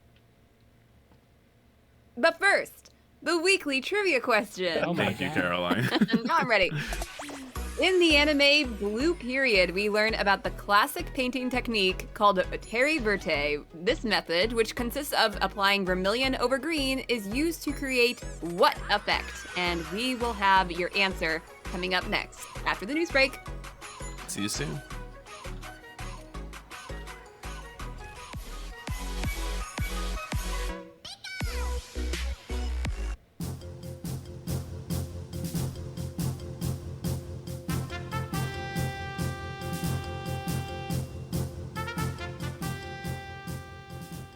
Anime Addicts, this is Mitsuki, and it's time for your anime news break, so let's get to it, starting off with a sequel to Mitsuki's favorite anime of all time, Tonikaku Kawaii, Fly Me to the Moon, getting a Season 2. Very exciting. So, people all know the story of Tonikaku Kawaii. The first season aired with 12 episodes in the fall of 2020 and adapted pretty much the first 5 volumes of the manga, and Season 2 is coming out, subtitled Marriage Counseling. So we'll have to see what happens with Tonikaku Kawaii Season 2. Next up, Bungo Stray Dogs gets a 4th season of anime, which is probably the biggest anime-related release of the week. So if you're a big fan of Bungo Stray Dogs, it's going to continue to be directed by Takuya Igarashi of, Bungo Stray Dogs, and it's done by, of course, Studio Bones. The anime is adapting the manga that has been airing in Monthly Young Ace since December of 2012, and it has almost 9 million copies in circulation. So Bungo Stray Dogs, pretty popular property. If you're a fan, look out for that coming out sometime next year as well. And next up, another new anime adaptation announcement. Seirei Gensouki, subtitled as Spirit Chronicles. The light novel is getting an anime adaptation. This was announced this past Friday. It's going to be produced by TMS Entertainment. And the first season of the anime aired in 12 episodes back in December of 2021. So many of you may know this one. When the 20-year-old college student Haruto Amakawa dies in a traffic accident, he does not expect to wake up in an unfamiliar world in the body of a young boy named Ryo. And as their memories and personas fuse, Ryo realizes that he is now also possessing magical powers, etc., etc. Isekai anime, of course, based on a light novel, not that shocking. Look out for the second season of Seirei Gensouki coming out in the upcoming seasons. And lastly, your last anime adaptation announcement. Then another, the essay manga on-air Douki-chan is getting an anime adaptation. You won't have to wait long in the winter of 2022. So this is going to be on TV Tokyo, BS TV Tokyo, etc., coming out in January. The director and series composition is done by Jun Aoki of Popute Pipi Kiku. Wow, that's a tough title. Done by Studio Jinan Studio and Space Neko Company. Set in 2014, the anime follows the adventures of the 23-year-old Mafu Neko, a newly minted assistant director who joins the TV production department at Tokyo television studio, only to discover that the glamorous and glitzy life of working behind the scenes and making TV shows involves strange and inexplicable tasks, such as gathering 300 acorns and making a mosaic out of the images reflected in the camera lenses. Very strange synopsis coming from Crunchyroll. So if you're a fan of this sort of property, it looks like a comedy.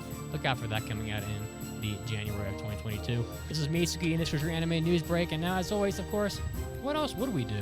Time to get back to your anime.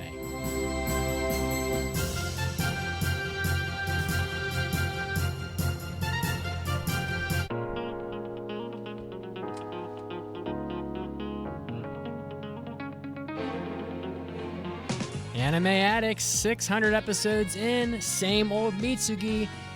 And you know what? After the 600 episodes of free content you've been given from the podcast, and with pleasure I might add, you're going to search your soul a little bit. You're going to say, wow, that's a lot of free content. Maybe I should just throw the podcast a couple bones.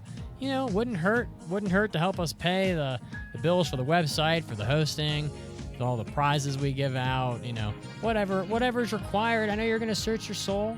You'll find the answer. And you can do that over at aapodcast.com/join. By God, you can also go to Patreon/AAA-podcast. Find our page over there.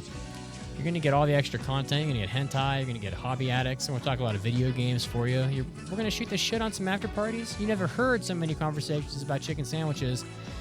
And you can get it over at aapodcast.com/join.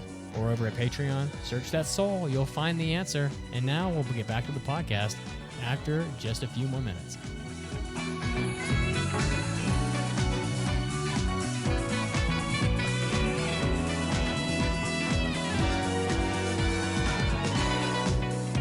And now, great moments in Anime Addicts Anonymous history. No one likes drawing little boy penises more than Akira Toriyama. He loves it. Dragon Ball, Dragon Quest, this stuff, Akira Toriyama is always drawing like Goku's little baby penis, like when he's a little baby. I have volume 1 of Dragon Ball right behind me. I'm sure I could flip it open to any page, and there's like a 20% chance you're going to see a little baby boner. Go get it.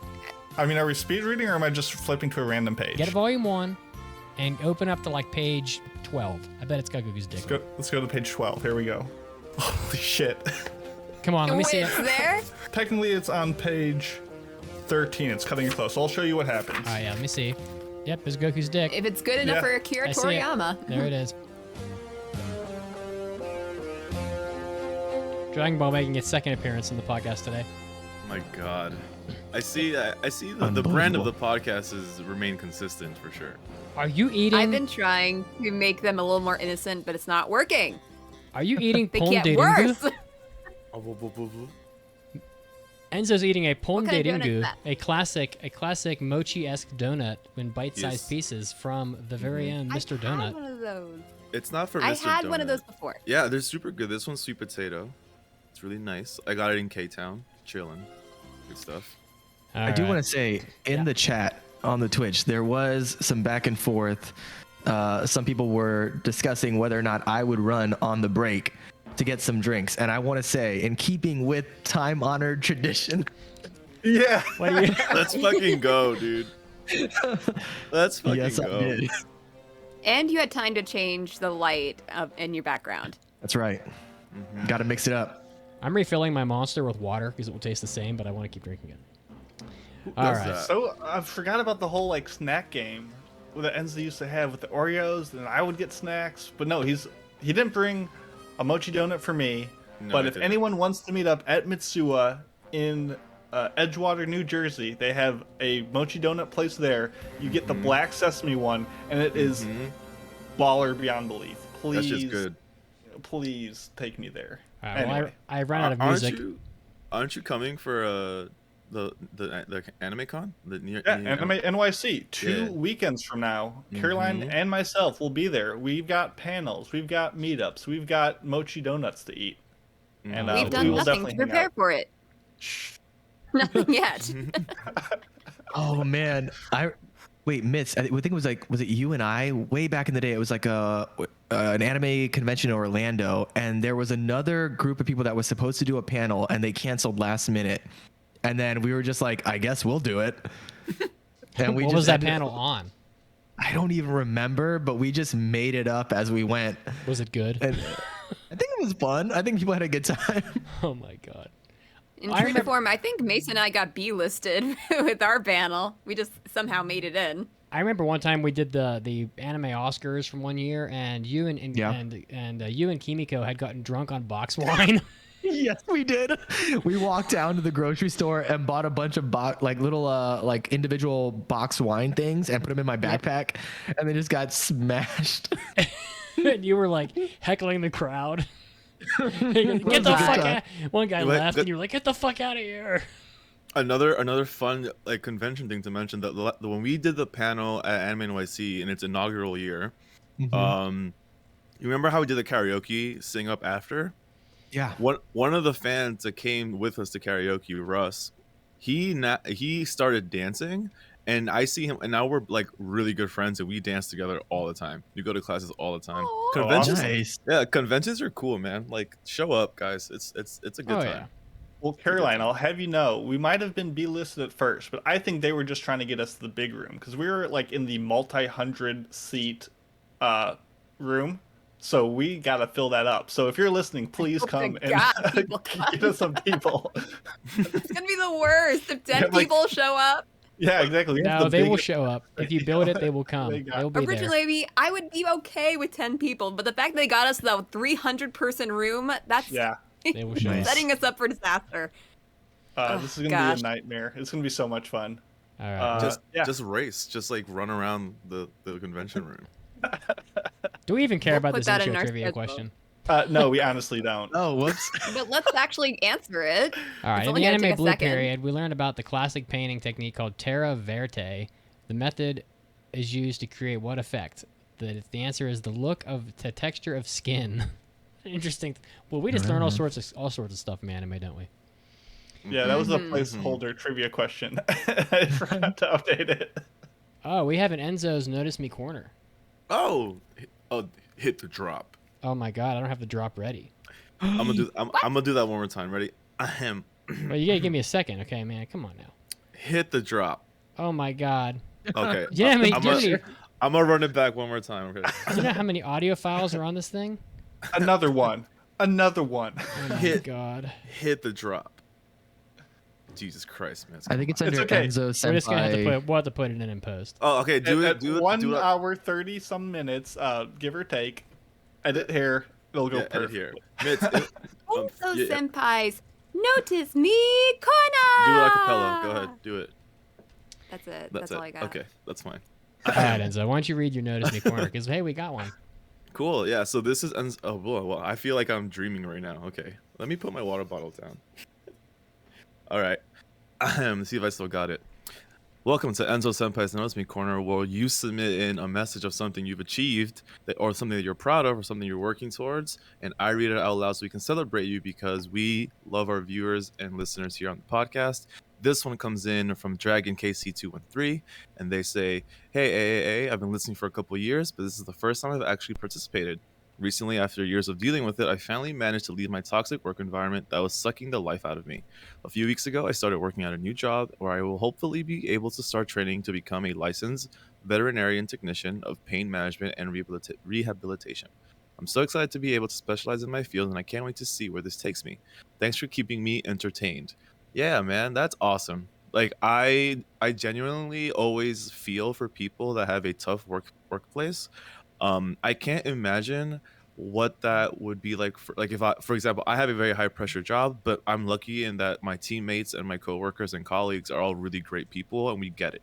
Like we're all working hard, and even though it's late nights, even though I have to work the weekends sometimes, like it's pretty neat that I give a shit about the people I work with and they give a shit about me.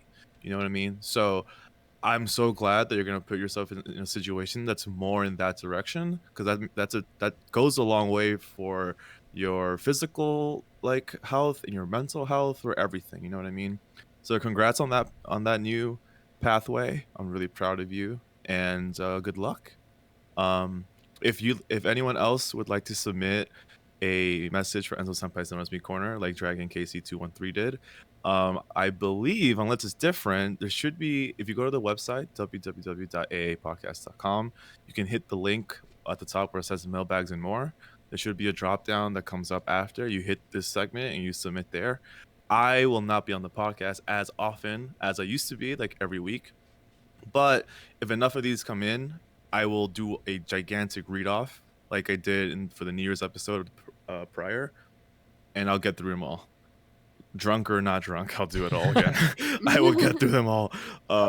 So yeah, thanks again for writing in, Dragon KC213. I'm so happy for you, and man, it feels really good to do this segment again. You know, that's awesome. With the world being so fucking positivity. Some positivity. You know what I'm saying? Yeah, that's great though. There it is. Join us in Enzo Senpai's Notice Me Corner. All right. Hey guys, welcome to Enzo Senpai's Notice Me Corner. Run it back. Okay, hit him with the Cosmos ketchup. Let's do it. Oh my God. Wait, what? Oh God. No. Today, we're going to be doing impressions. Oh, Impression Jesus. time, believe it. Ugh.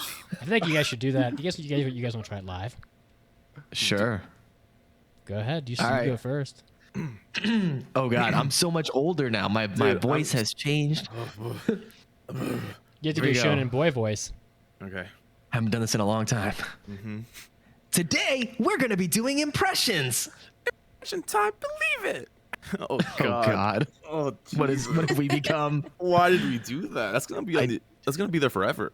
I'm an adult now, guys. I can't. No, I'm just kidding. Mitsuki is now taking that audio clip and saving it right now. But I There feel are like so the main many- reason why we Three have. tomatoes are walking down I the feel like street. the main reason why. Papa tomato, mama tomato, and baby tomato. Baby tomato starts lagging behind, and Papa tomato gets really angry. Goes back and squishes him. Says, Kazuo's? ketchup. What the frick was that? Caroline. Oh, Just so many that's a things you true don't know. listener. Oh my God. So many things you don't know, Caroline. From back Oh then. God. So many things. Do I want to know? No. Oh, Okay. the good old Then we'll days. move on. That was the good old days. There's so many things you don't know. There's a ton of drops on this soundboard. There's like at least 200. I'd say close to 200 of them. There Oh are my- things. There are things on that soundboard that would keep me from running for office at any point in my future. Don't do it, shit. Vince. Think of the children. Think of the kids. Think of the kids. Oh. I feel like the main All reason right. why we did not do a mailbag is so that Mitsuki did not have to hear Kazuo go, "Oh yeah." Oh, I mean, if you hit, oh, there it is, the 2021 version. All right. Okay. Yep. It's Where do we start? time. Sakugan. Oh, we're Last- actually doing impressions. I thought Last you were week just of doing the drop. impressions. Yeah. Oh shit, let's go. All right. First one is mine, and I watched a bit of Sakugan.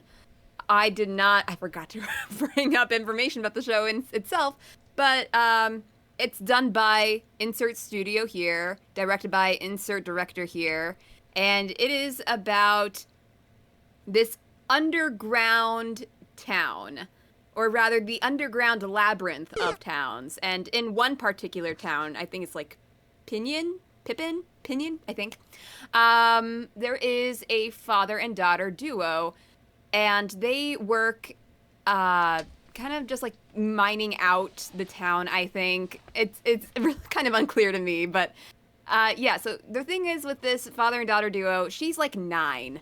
And she has already graduated college. She is smart, as the anime will tell you constantly. She's smart. She can figure out things because she's smart.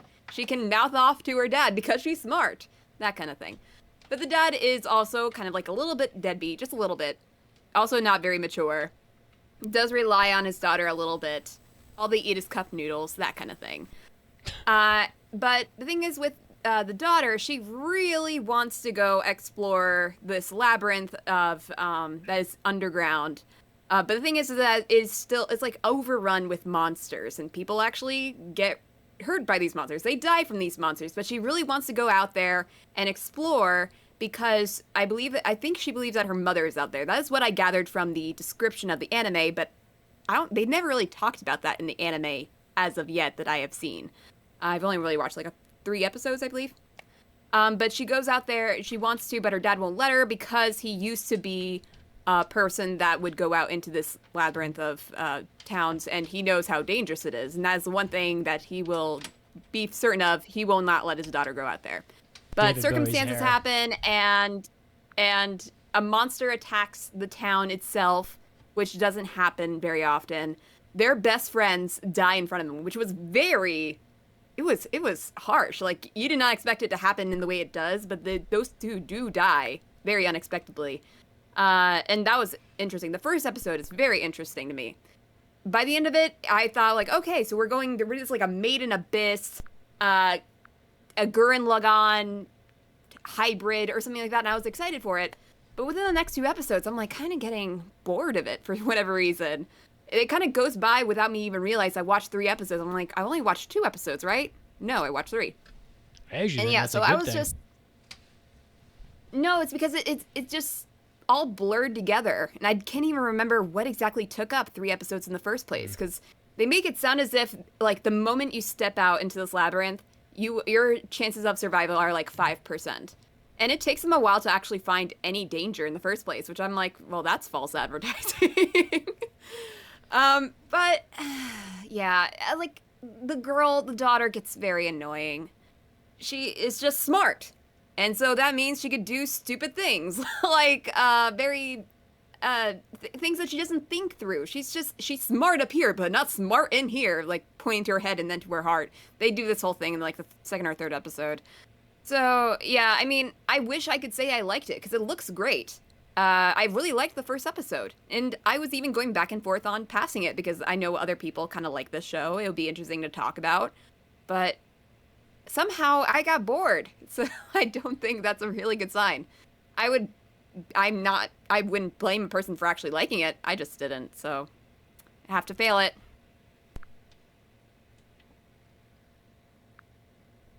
Oh, this drop's not going to Playing play. the drop, Mitsuki. I was gonna say, I heard the play button. Ah, okay. I see what I did. That is one big Nice. Just insert my own. All right, who's up next? Oh no, we lost Enzo, which means the video is gonna be all oh, okay, we're back, baby. 1 second, let me bring him back to life. Back to life. Good. Oops. Wake me up. Wake me up inside. Sorry. Sorry, guys. No, we're good. I went to go mute my mic and I hung up the call. He was so mad about you not liking that anime.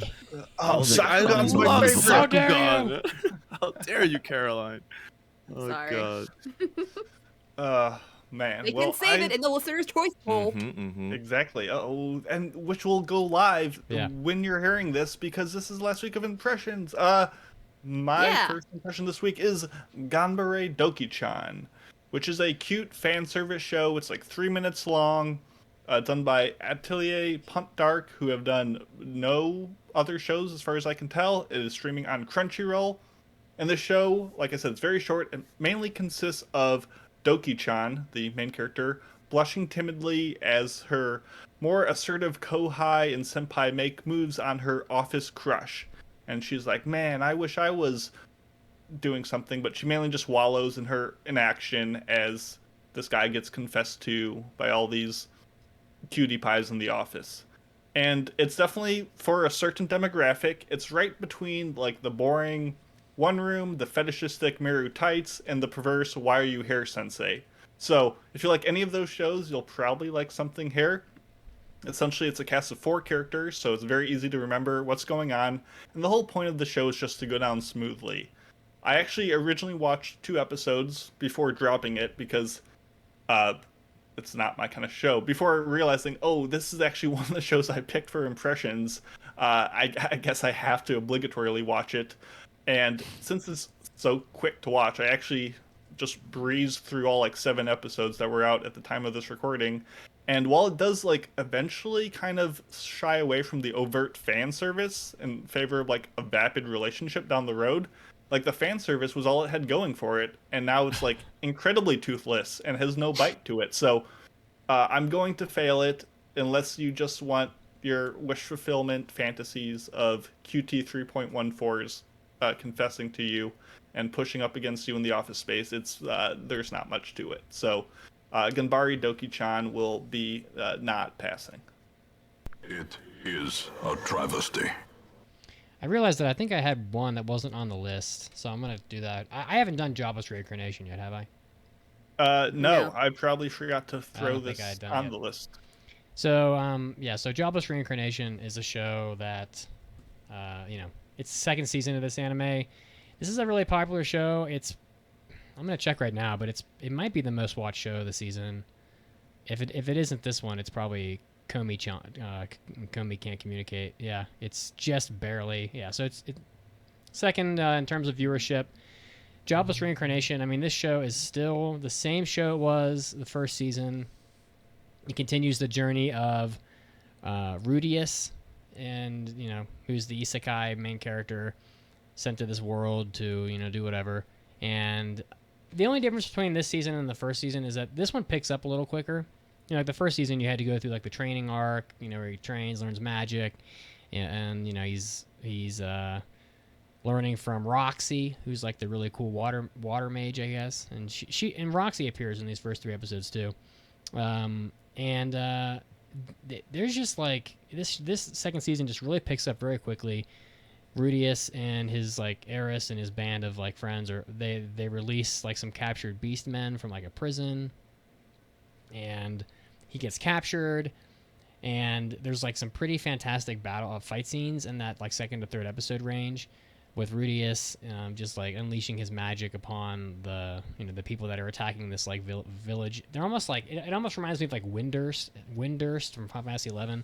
It's very much like a town that's built in like the trees, and he's like in this prison, and these people are invading the town, and they're destroying the town, which of course the easiest way to do that in a forest is to just light the whole thing on fire. But Rudius is like I can't remember what rank he is, but he's a very powerful water mage, so he just kind of escapes from the prison because he can just leave whenever he wants to. He was just kind of waiting for his friends to show up.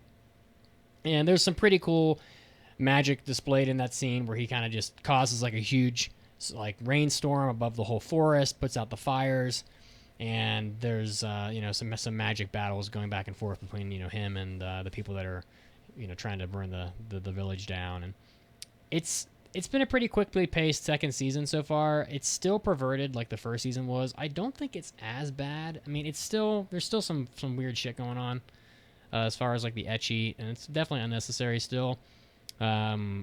But it's still just a great anime, honestly. I don't know where this show's going. I really have no idea, but I like where it is currently. And it's probably one of the better shows that I have right now. However, I've already passed 2 anime, so I'm going to have to not pass this one. I know people in the chat will be upset about that. But as we said, the listener choice is going to be starting here momentarily, and I have a 100% full confidence that this one will get picked, and that's the reason why I didn't pass it. I'm like strategically playing the listener choice here. I'm pretty sure this is one of the shows that will get picked. It's probably going to get half the vote, and so, you know, I'm going to kind of like not pass this. And I wouldn't say it's really worth failing because I think it's quite good. I mean, it's got an 8.6 on my anime list. It's like pretty much everybody likes this show. Yeah, it's just, you know, I had other shows I wanted to guarantee got in. So, yeah, boil me in oil, as the chat says. But, you know, go go vote for it. There will in the be listener blood choice in poll. this listener choice poll. Yeah, they definitely I wanted feel like me there's to, a lot of anime out there. they wanted me to pass this one for sure, and I have full confidence this one will get picked, and we'll be back in a couple weeks, and I'll say I told you so. So I don't even know what drop to pick for this one because it's really quite a good anime, but the old lady's kind of innocent. She just sounds mean. She doesn't mean it. Yeah, I don't know if Kazuo and Enzo know the new format of the listeners' pick, but now we actually give the listeners 3 shows to pick for us. Oh, what the heck? So so much power. Even, one, and they would meme us all the time in classic comedy. Now we each only get 2 picks, which gets us the 6 shows, and then we let the listeners pick the next 3 out of all the rest. So Whoa. infinite power. Eventually, the So plan much is, power. okay, listeners don't listen. Okay, Yeah. guys, the plan this is insider in baseball like here. 2 years we just give them all the picks, and then we don't have to watch any of it. So you're saying we're offshoring the podcast? Exactly. We're trying to get this completely AI driven by the fans. Okay. We're just gonna take the text from the Discord and just have it read by a bot, and Yes. they'll never know. Just all AI and algorithms. Yeah, me and Kazo will read it- every word in the dictionary, send that to you, Right. and just build beaches. Exactly. Mitsuki is working on it. That's what all the drops are there for. They're just to make the perfect thing to run in perpetuity. As we just kick our feet back, never have to watch anime again, and just relax. Eventually, it'll just But be it is Mitsugi. because- Oh, go ahead. But it is because of that overwhelming power that they did almost make us watch the entirety of X-Arm. Oh god. That's Almost. It It almost, came in yeah. 4th. Yeah. It came that in would have been 4th. rough. I was gonna Jeez. say eventually it's just gonna be Mitsugi in a room surrounded by buttons that all have different drops on them, and he's just like the entire podcast is drops. Exactly. Oh my goodness, you're just gonna wire right into it. Okay, listener, you can come back now. Okay. No, are we live again? Okay, cool. We're live. We're live. We're live again. Okay, awesome.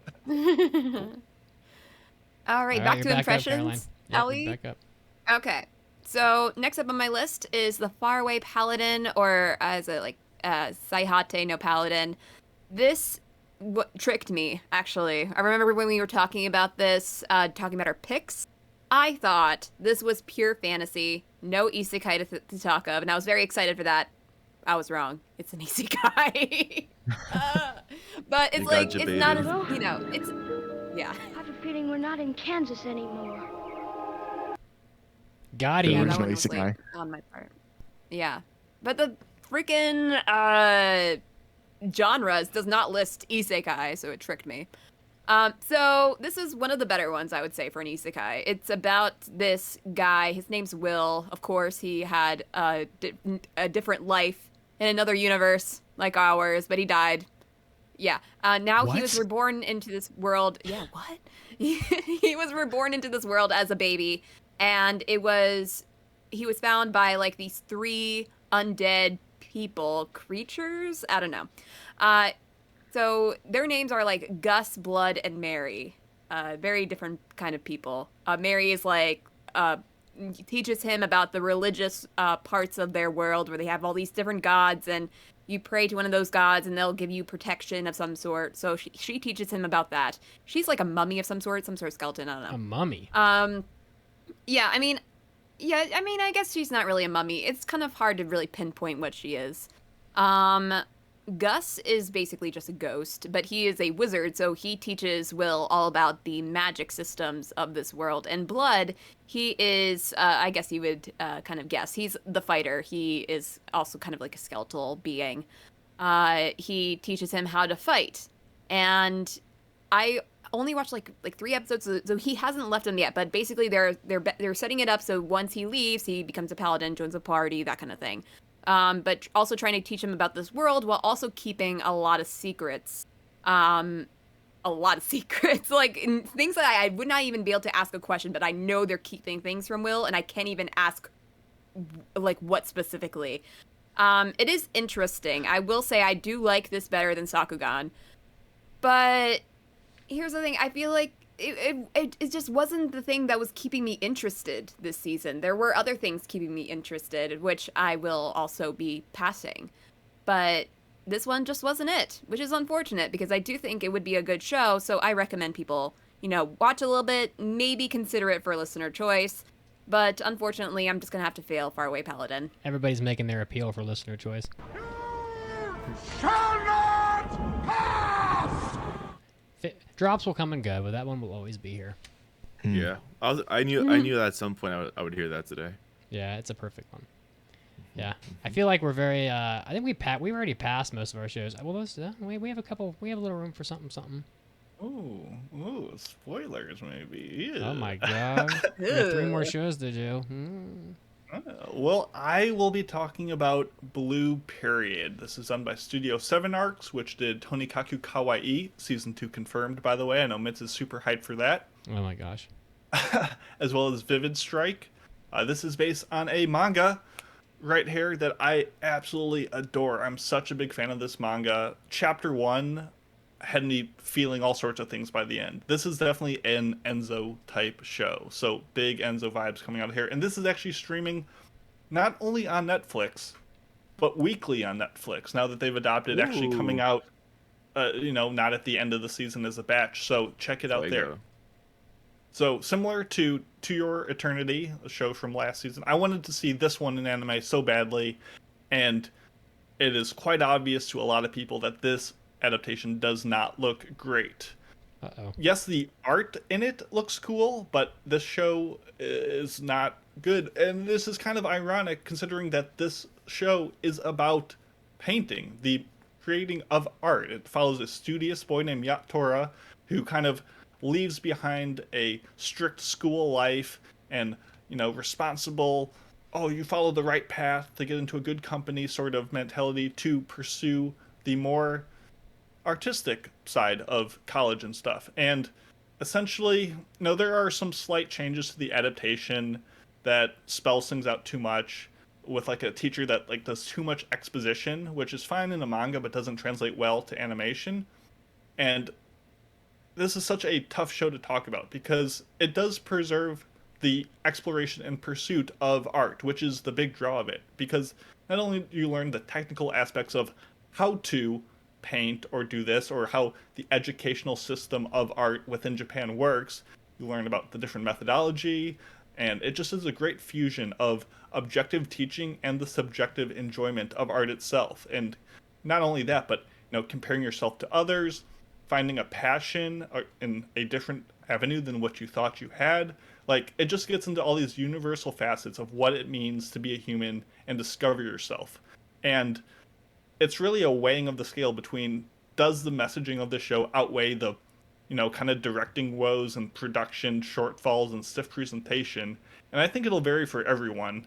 I definitely recommend the manga over this show, and I was so torn on if I should pass the show or not, because I love the heart of it, but just it doesn't look great. And like I said, it's ironic that a show extolling the virtues and wonder of art looks so abysmal. But I think there's just enough of a nugget to still enjoy here that compared to my other shows, I'm going to pass Blue Period for what I hope it can deliver in the messaging department.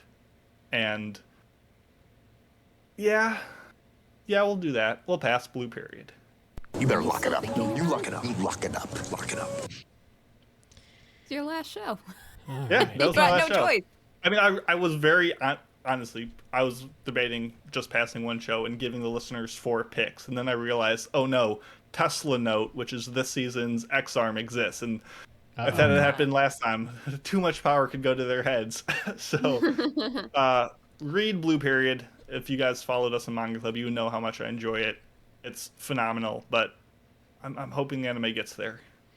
It's interesting. Go ahead. Sorry.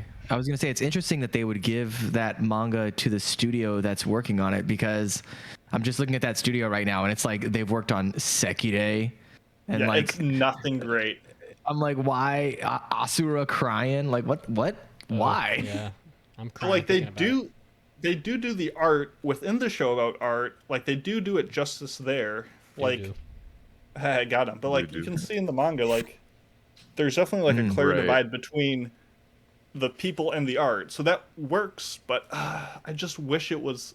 It deserves a better treatment than what it's getting. But I hope it still is inspiring and enlightening, and it has some great representation in a lot of different ways. So check out Blue Period, and hopefully you enjoy it. All right. All right. Well, this next one I've got is not probably that far off from Tesla Note, unfortunately. I passed this one because it looked like The Thing. Like the trailer looked like the fucking movie The Thing, and I was like, oh, they're like, and there's like, ooh, Antarctica, and there's like, it's a sci-fi, and I was thinking, wow, this sounds something like I might enjoy. But Deep Insanity, The Lost Child, is really not a very good show. This is done by, that's bearing the lead, but I think everybody knows. It's done by Studio Silverlink. And Silverlink's doing like an awful lot of stuff these days, and I just wonder, I can't help but wonder if this is like just maybe one too many anime for them for the current season. But this is pretty much the story of an illness that is slowly spreading across humanity, and there's this huge underground world called Asylum that appears in Antarctica, and there are strange creatures that are alien, I guess, of the Earth, and lots of unknown resources that are there as well, and people bet their lives on this like mysterious new world so they can become rich or like, discover wealth or their ambitions or whatnot. And so a young man who has his own wishes, he wants to be like a hero and help people, whose name is Shigure, I guess. He travels to this place and enters this world to become a hero, I guess. That's his motivation. And it's just like there's a lot of promise behind the concept of like the trailer and the anime, and I like what I saw, but ultimately what you end up getting is they arrive, you hear about how like scary this place is, like everyone who's here dies. It's like there's 5 rules to surviving in this place. Don't trust anybody. Don't run out of ammo. Don't die. Like just the silliness. And then they go down into this like pit where I guess people can only stay for a certain amount of time, and then they either like lose their sanity or they just can't handle the environmental conditions. And really all they end up doing down there is like shooting these like insect-looking alien monsters, with guns or with magic or with whatever. And it's just not very interesting. I don't know where the hell this show is going, but the score online reflects the way I feel about it. It's really got a bad score. And it's just a big disappointment because this was actually like my number 1 choice from the current season, just based off of the trailer. Damn. And I see like a sci-fi looking anime and a guy hiking through Antarctica with like an ice axe, and I'm thinking like, this is interesting. Like, where is this going? Seems a little different. Yeah, it sounds like you. But in the end, it just wasn't really. It wasn't at all what I expected, and ultimately hasn't been very good. And as people in the chat are telling me for the love of God, fail this and whatnot. Yeah. And again, they're asking what the show is. Deep. I like what Louis said. Yeah, he said, Louis "Don't says, die. Good life advice." Good advice. Yeah, and then the guy's like, he doesn't tell him the last piece of advice, and he's like, "Wait, you just told me not to die, but you never told me the final piece of advice." It's like, well, I don't think he ever tells him. Again, because it's called Deep Insanity is what this thing is, and if you watch all of it, you might find yourself aptly named as such. It's just not very good. I don't know. There's a lot of anime where people are shooting aliens, and this is not. Go watch Starship Troopers. It's a lot better. Yeah. I need a harsher fail drop for this because it's just really not very good. Oof. From the depths of the abyss. Looks. Don't you guys miss having to watch shows like this for the podcast? Yeah. Oh, so much. So much. God. I haven't Jeff like Goldblum. That is one big pile of shit. Do it. I oddly do miss like being like, oh man, here we go. Gotta go start my number 5 pick of the season, and then pressing play and being like, oh dear God, I'm in for 25 minutes of just actual pain. I literally cannot help but like cry laughing every single time Mitsuki plays Island is an anime about an island, the one that you talked about. Oh, we have a whole lead out for that now. Yeah. Yeah. Yeah. It's great. Oh yeah. I love it.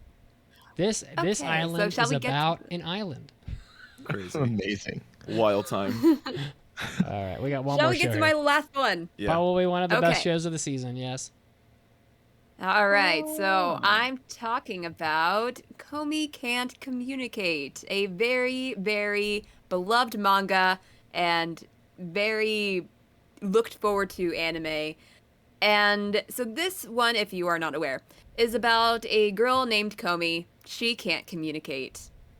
She arrives in school and she's automatically praised as like the goddess of the school because she's just very beautiful, very mysterious. She doesn't talk to everyone, so they just automatically love Komi. They're obsessed with Komi to a very creepy level. And then you also have this other character's name's, I think it's like Tadano. Yeah, he's an ordinary boy, does not want to be mixed up with anything unordinary, very classic anime character. But of course, he gets wrapped up in the unordinary because Komi wants to make 100 friends. And in a very beautifully made, people. A sequence where they are talking to each other, but not really because Komi can't talk, but she will write. And finally, when they decide to, write to each other on the blackboard, very beautiful sequence. And I'll talk more about that in a little bit. They come across this understanding, let's be friends. I'll be your first friend and I will help you make the other 99. Which is very difficult though, because Komi will literally start to shake every single time that she tries to talk to anyone. And somehow it makes it like the people that she has to talk to makes it even harder. So yeah, and it's a very good show. It's beautiful. The chalkboard writing scene nearly made me cry because the music was just great. They animated the chalk dust. Mm-hmm. It is freaking beautiful. So the fact that they put in this much effort into this kind of comedic, kind of just cute show, Komi's great. She's adorable. Like, everybody can say that. I made a whole TikTok about her. We have a TikTok, by the way. Come join it. We'll talk more about that later. But yeah, it's one that I was considering just failing. I was thinking about failing it even before I started watching it because I knew, 99% sure it would be chosen for listener's choice. So I figured, I might as well use this opportunity to pass something else, something that they might not even choose in the first place. But the thing is that I thought to myself, why? Why would I do that? Because I like Komi far better than Sakugan, far better than the Faraway Paladin. So why not just pass it? And just, not bullshit, people with this whole, oh, I know you'll pick it. I know that Mason did that, I think, actually, right? Or was it somebody did that? I did that yeah, a couple times. Mitz did that. Yeah. And I've done that in the past too, don't get me wrong. But this time I'm just like, you know what? Let's just pass it. Not even have to make the decision for myself because it is so freaking beautiful. And even if it's not the most conversation driving, intellectual conversation this review will ever have, it's one that people are going to want to hear. So, ta-da, I'm passing it. Nice. Ooh, that's a bingo. I don't want to derail the that one. conversation too much or get too into the weeds of what we'll probably talk about during the review. But have you been watching this on Netflix or elsewhere? I would be watching on Netflix, but I did hear a lot of people, shitting on the Netflix adaptation because they don't translate everything that they write, which is a big portion of the show is what they write. They'll translate what is important, but not all of it, which I understand. It's not necessary to translate all of it. It's really just a cherry on top, but I wanted the cherry. So I went and watched other places. What did you do? You went to the ether. I went and watched it in other places. Say it's a bit more than the cherry, but I just want to let people know if you're watching the Netflix version and you're feeling like, wow, I'm perhaps missing a bit of what's going on in the show. The adaptation from the subtitle perspective has been rather lacking. So we'll probably get into that in the future. But hooray, we did it. We passed all our shows. Good shit, guys. All right, so we have it's been done. Our 6 shows are Heikei Monogatari, The World's Finest Assassin Gets Reincarnated in Another World as an Aristocrat. Platinum Oh, End. We're still there, huh? We're still doing that. Still doing that one, huh? As a fandom, we're still doing that. Okay. Yeah. Okay.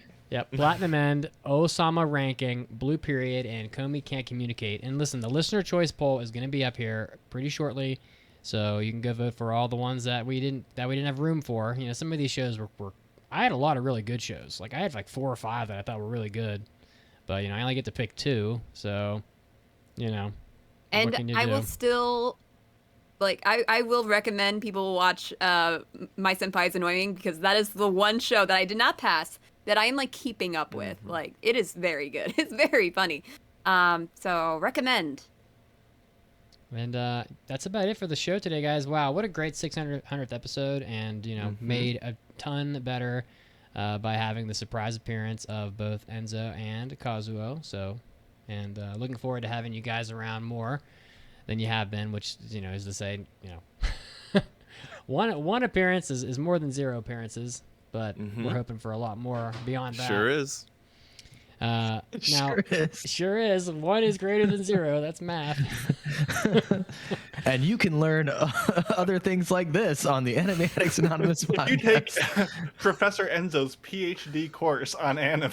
1 is greater than 0. It's totally cool to just like having hopped in for just an episode real quick, and especially like it was super short notice. I was just I just hit my mic. I was just in because we have a Discord where we do like the hosts are all it's just the host of the podcast, and like I was just scrolling and I was like, oh shit, Kazu's gonna be on the podcast. Well, like, what if I wanted to be on the podcast too?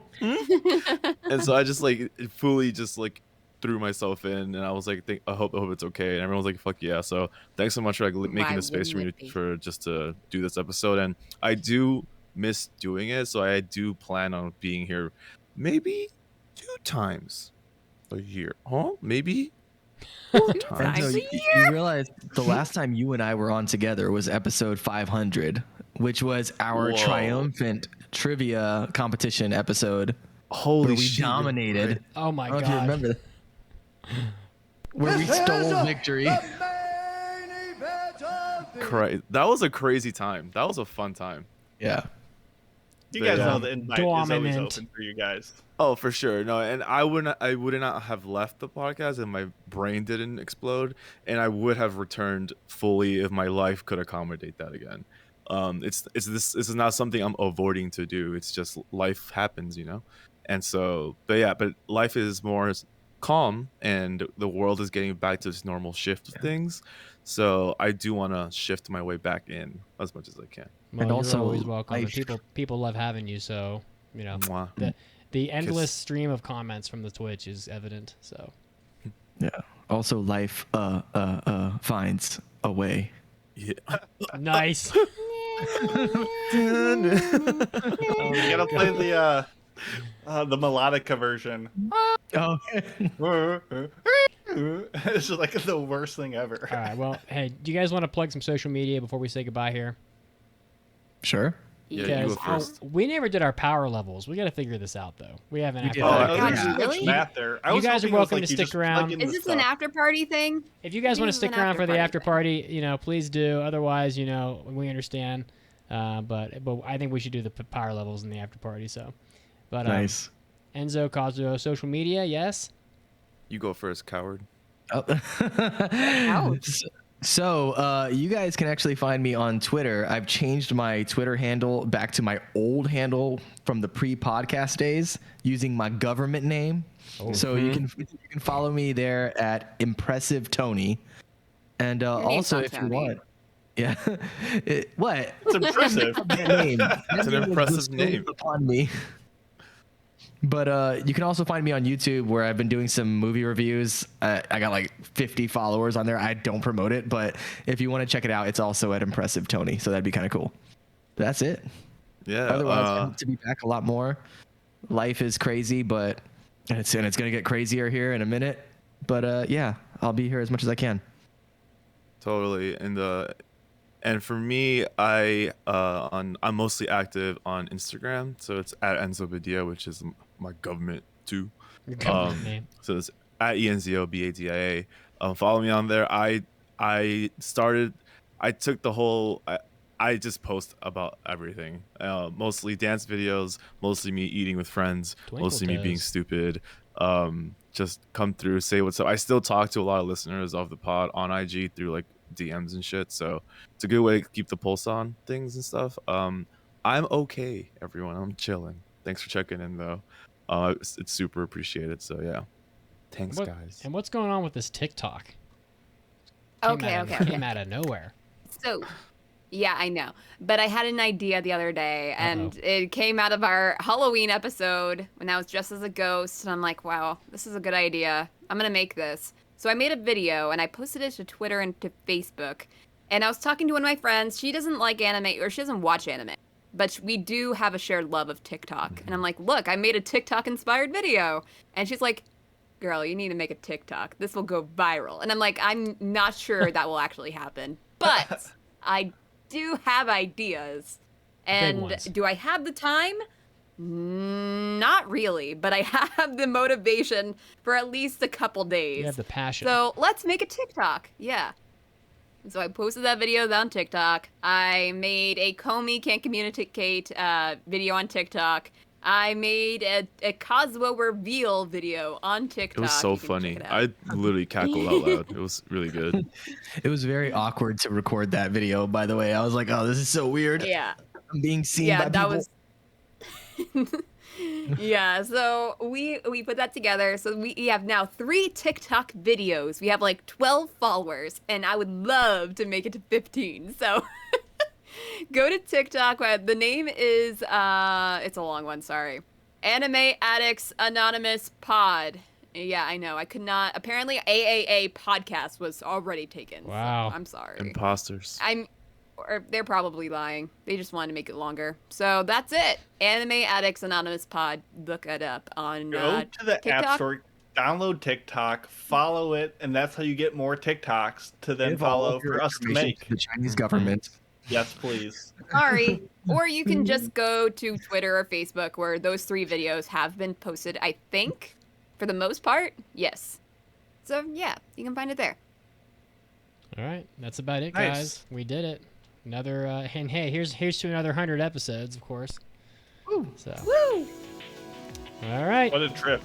This was a really fun one. What a long episode. You still got that alcohol there? Oh. Always. I think I'm going to get a mid-freak on my desk. Got the claws. Heck yeah. I have tequila in my freezer. Hell yeah, man. To another 600. All right. We have an after party coming up, and we'll see what happens over at that craziness, so stay tuned. Bye, guys. Peace out, guys. Love you. Stay well. Okay, bye.